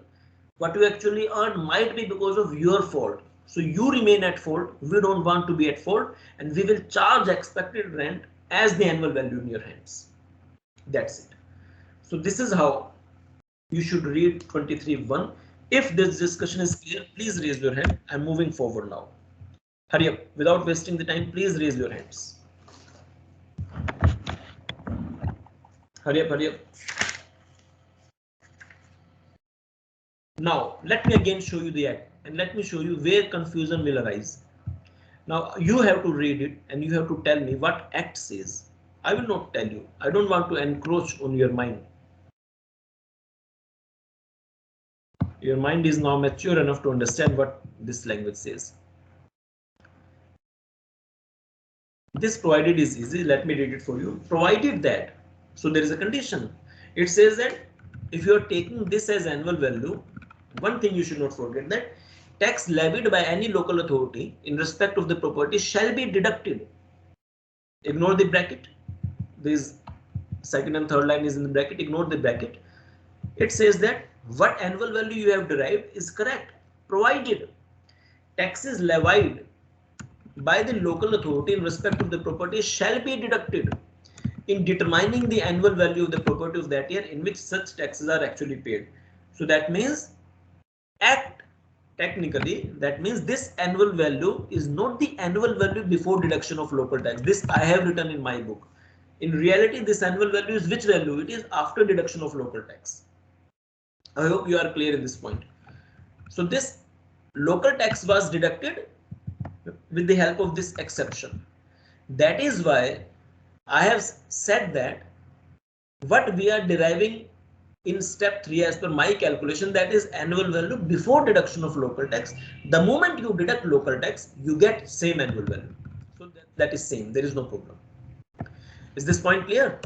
This annual value is what technically it is the net annual value. If you have read income tax from other sources, from other teachers, from other books, from other materials, and if you have one thing in your mind which is gross annual value and net annual value, then you must now understand that this annual value is net annual value. I have written this as gross annual value or annual value before deduction of local tax, but at the same time Act itself says that that annual value is that value which you derive it after deducting local taxes. So this I have done also, that first you derive annual value before deduction of local tax, then you deduct local tax and you get the answer of simple annual value. That's it. Is this clear? Please raise your hand. That we have derived annual value before deduction of local tax. If you see the language of the act, this provided is nothing but it simply says you deduct local tax and then you get the annual value. So we have two annual values. Technically annual value is one, but annual value above local tax is annual value before deduction of local tax. That's it. So you first derive annual value before deduction of local tax, less local tax, you get annual value. Now there is no confusion in this point. Every author, every book, every material says the same thing which we are discussing. Confusion arises in this next paragraph, and this you have to tell me. What you should tell me. Can you tell me what this explanation says? So I'm not telling you, I want to ask from you what this explanation says. Hurry up. Hurry up. Hurry up, hurry up. What this explanation says, you now tell me yourself. If I tell you, then you will simply goes with my flow. You must tell me what do you think that this explanation wants to convey.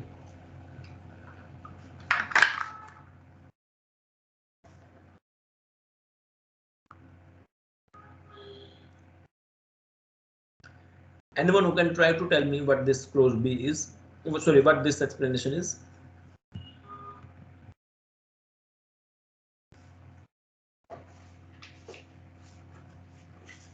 Read it slowly and then try to tell me.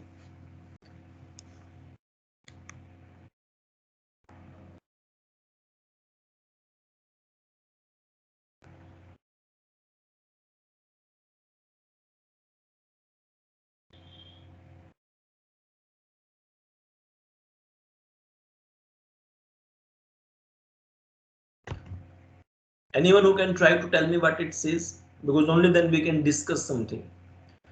If you will not discuss with me, then I will assume that you don't know anything about this point. So I will tell you directly the point then. Debate and discussion will help in new learning. So you should try to tell me what is your explanation, or what do you think these three lines says. Let me give you a hint. It says that for the purposes of clause B or clause C of this subsection, which subsection? This annual value. That means for this, for the purpose of clause B and clause C,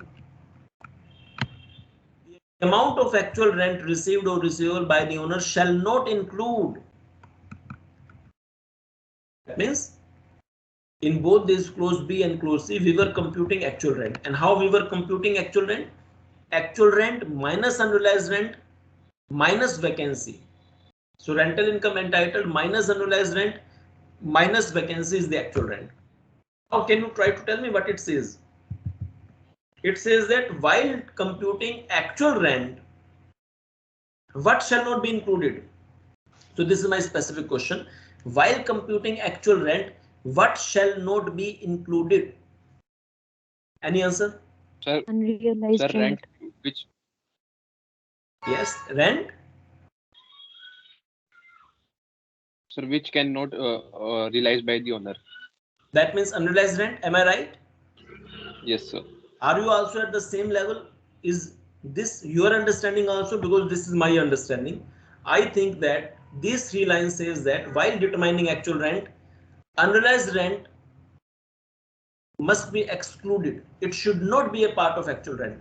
Are you also at the same level or not? If yes, please raise your hand. This is what my understanding is.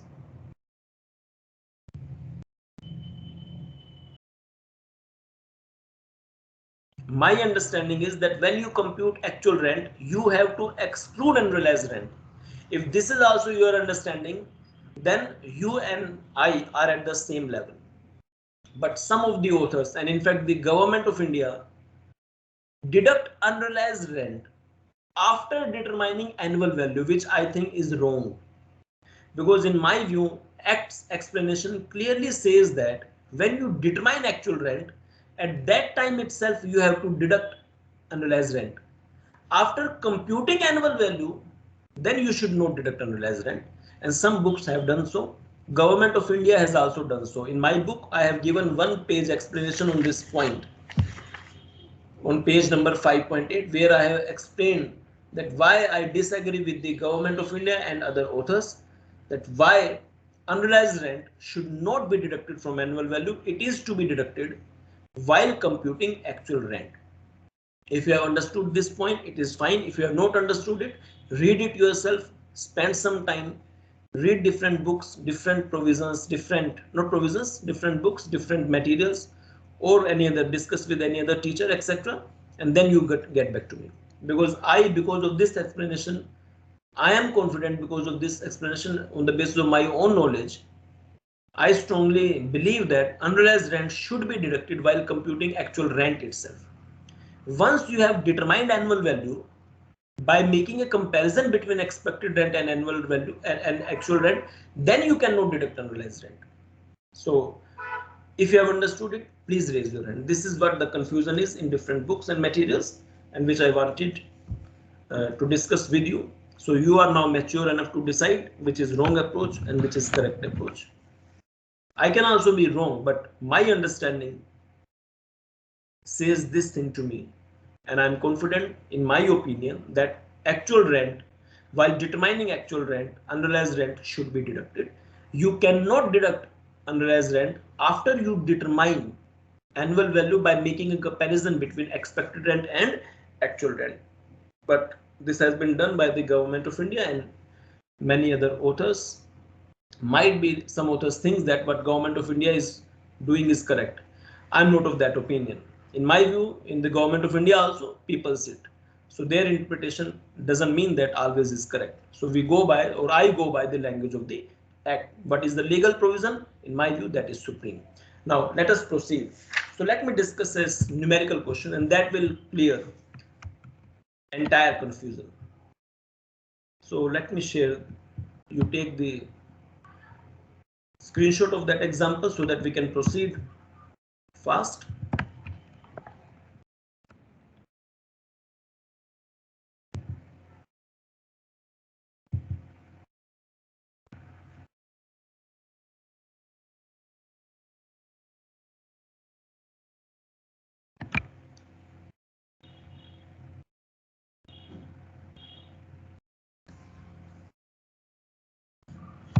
So that is why I always suggest that you read the original things. Don't fall into the trap of always reading secondary sources. Secondary sources are good, but your mind is supreme than every other thing. So read first from the original knowledge, then you come to the secondary sources for verifying that what you are understanding is correct or not.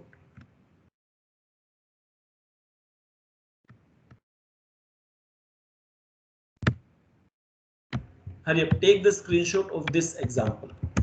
This is from my book, page number 5.7. If you have taken this screenshot, please raise your hands. This screenshot is necessary. We will discuss only these 5 houses today, and it will, and if time permits, one another point. Hurry up. If you have taken the screenshot, please raise your hands. We will proceed in this case one by one. Sir, it's not visible. What is visible right now? Sir income tax वाला आ रहा था, अब आपकी screen आ गई पर question नहीं आया. अब आ गया? Hurry up. If you have taken this screenshot, please raise your hands.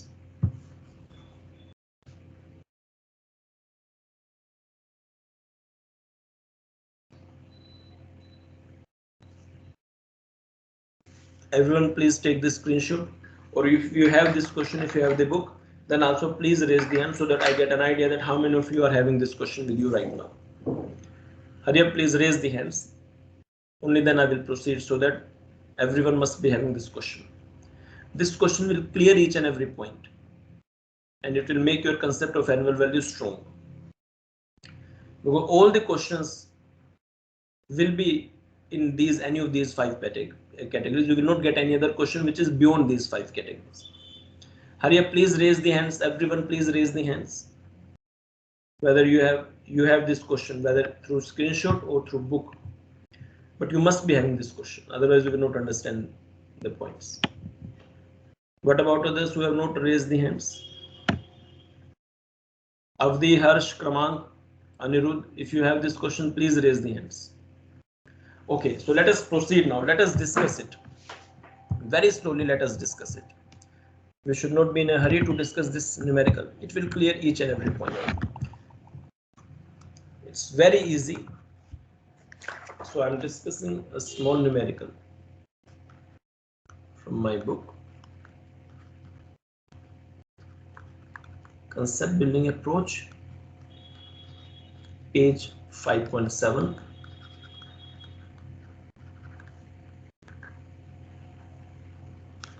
So we will simply do the calculation. Now I will follow the approach which I have adopted in my book. Step 1, step 2, step 3. I have shown. Confusion which could have been there, that has been shown to you. Now you are mature enough to read other material and other books, and you can make a comparison.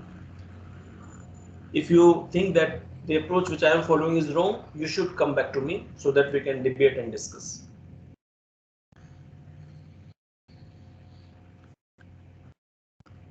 Only through debate and discussion solutions can be found.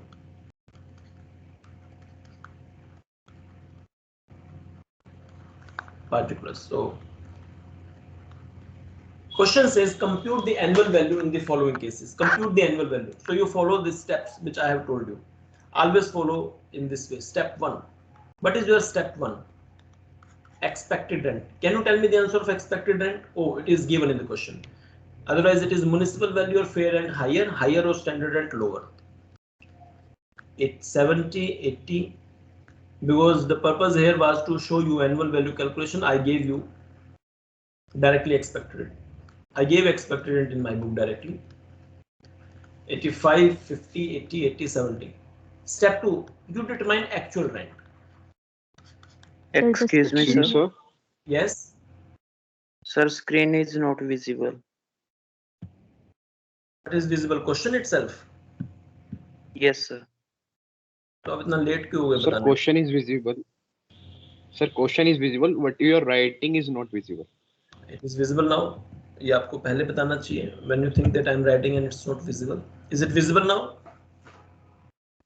Yes, sir. Yes, So I sir. have Yes, written sir. expected rent, okay, as it is, which is given in the question 70, 80, 80, 50, 85.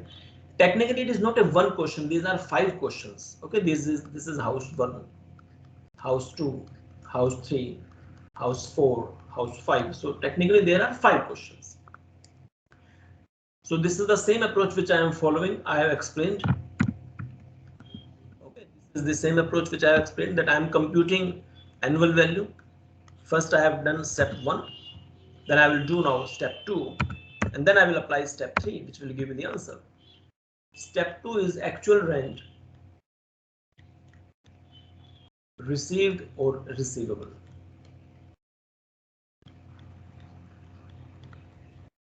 How do you determine actual rent received or receivable? You start with language must be relevant. Rental income entitled. You must follow that pattern. It is my suggestion to you. Otherwise, you are free to follow whatever you want. But that will help in minimizing the mistakes. Minus unrealized rent. You get some value. And then you minus vacancy loss. Don't write vacancy loss before unrealized rent.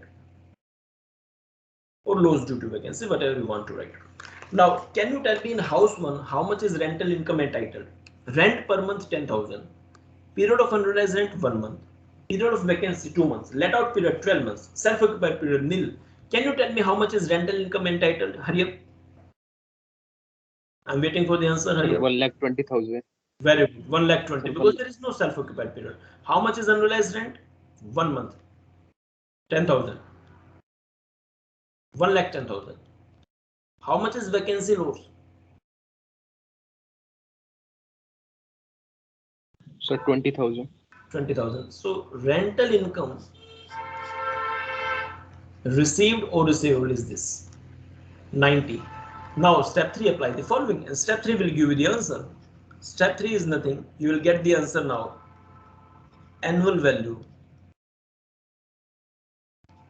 before deduction of local tax.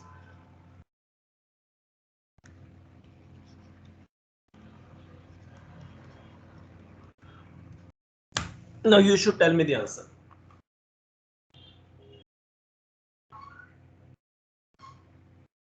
Think and tell me the answer. 90,000.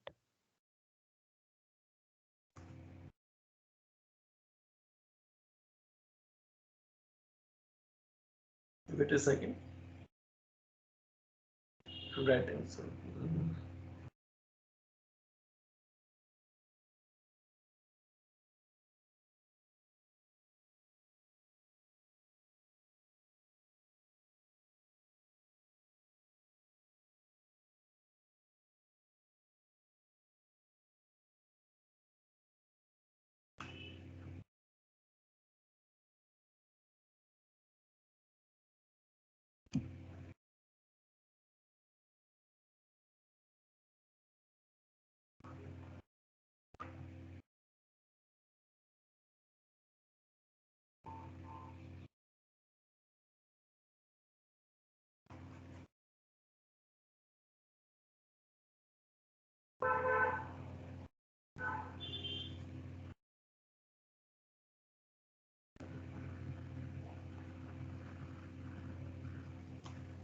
Okay, so what was the answer?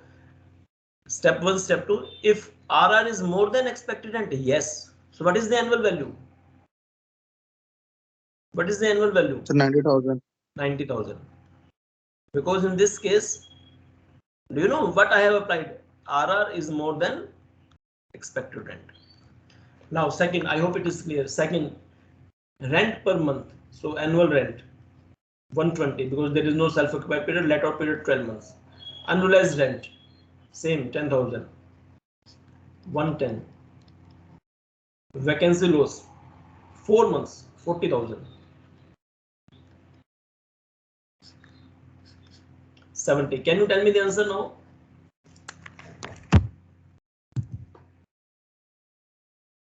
Hurry up, I will wait for you to answer. Think logically and then tell me the answer. Don't see the book if you have it. Otherwise, we will not find your mistakes. Try to think logically and try to compute the answer.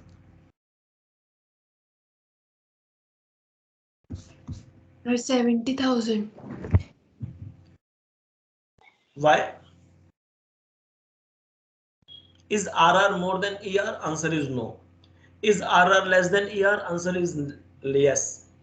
Okay, always you should check in this way. Is RR more than ER? No. So this option has gone. Is RR less than ER? Yes. But why? Is it because of vacancy? Is it because of vacancy? Yes, sir. Why? How can you say it is because of vacancy? Sir, because before it is 1,10,000 and after deducting vacancy loss, it is Yes, 70,000. that is why I am saying that you should follow this approach. Because whenever you have to check whether RR is less than expected return because of vacancy or not, what you will do? You simply add back vacancy and you always see this figure. Had there been no vacancy, it would have been 1,10,000, and had it been 110, it would have been more than 80. So I can say that RR is less than expected and only because of vacancy. This is the reason still then RR is annual value before deduction of local tax.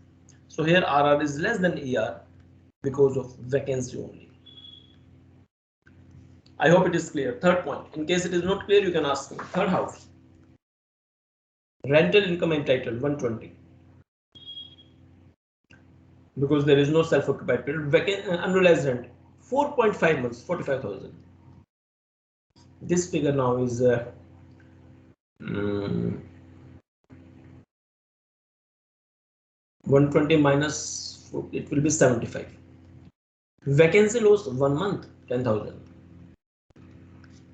Actual income rental 65. Can you tell me the answer now? What is the answer?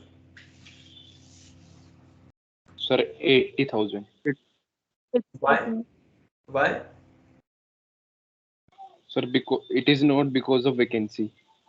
No. Never say it is not because of you read. You tell me the complete sentences. Here, ER is 80,000, RR is 65. Then when I have gone to step 3, I found that RR is not more than expected rent. So RR is less than expected rent. Is it because of vacancy? Answer is no. Even if there is no vacancy, still it is 75 and still it is less than 80. So I can say that RR is less than ER not only because of vacancy. There might be some other reasons. What can be the reason? That had there been no annualized rent, it would have been more, or I should have given the property at higher rent. So there can be other reasons also. So I can say RR less than ER, and other factors are also the reason, not vacancy only. House 4. Rental income entitled. Can you tell me how much is the rental income entitled in household? Can you tell me rental income entitled? 1 lakh. 1 lakh. 1 lakh. Why? Because 2 months is self-occupied period. I do not count it as my income. So I removed it altogether. Then annualized rent. 1 month. It is 90. Vacancy loss. 3 months. 30. Now here, can you tell me the answer? Answer. So Sir, 60,000. Why? Reason? So because RR is more than expected rent. Yes, expected. Very good. House 5. How much is the rental income entitled? Can you tell me rental income entitled? 90,000. 90, because 3 months is self-occupied period. 90,000. Yes. Annualized rent 10,000. Difference 80,000. Vacancy loss 20,000. 60. Can you tell me the answer now?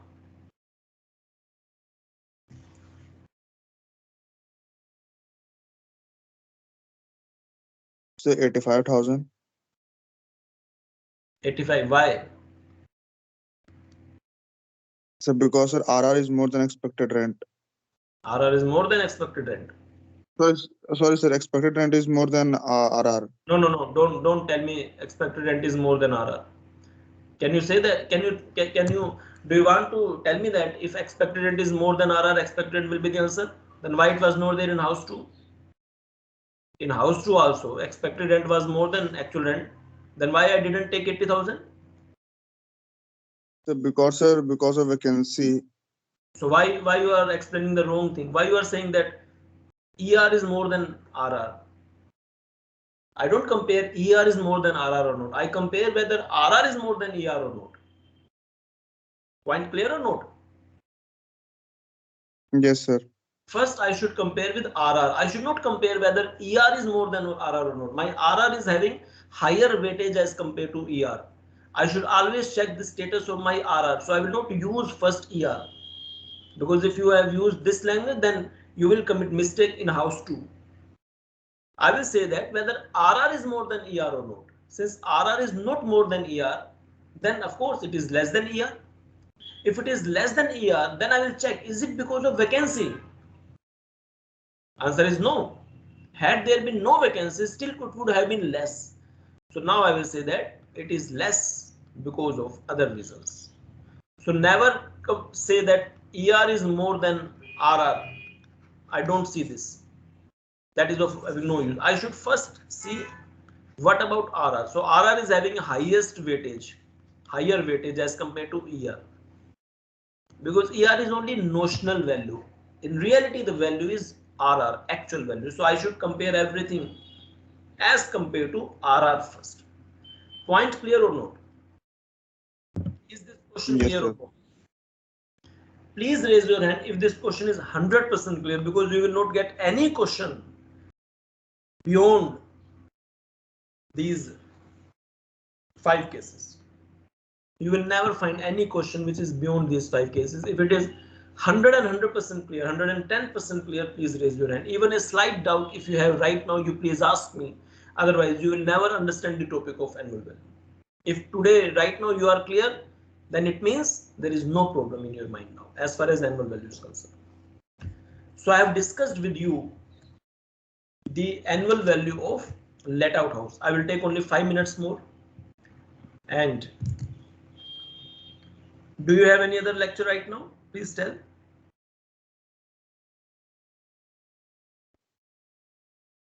No, sir. Okay, then please give me 10 minutes more. We will wind up the topic then. Because still section 23(1) is going on. I have discussed what?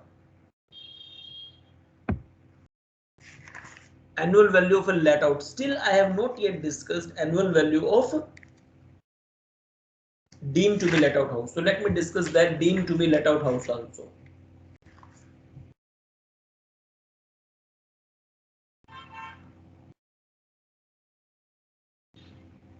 Same steps are applicable.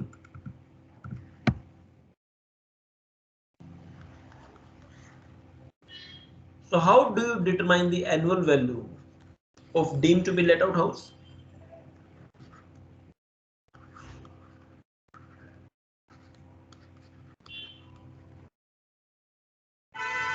Deemed to be let out property. Same situation, same 3 steps. Same 3 steps. What is step 1? Expected rent, which is only notional value. Step 2, actual rent. Can you tell me, will there be any actual rent?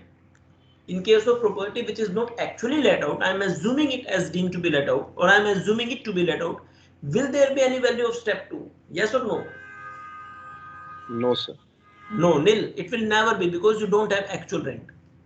Now, if there is no value of step 2, can I compare step 3? Because in step 3, comparison between these two goes on. Will I be in a position to apply step 3? No, No, sir. sir. No, nil. So you only are left with what? I can say that in deemed to be let out properties, always expected rent is the annual value before deduction of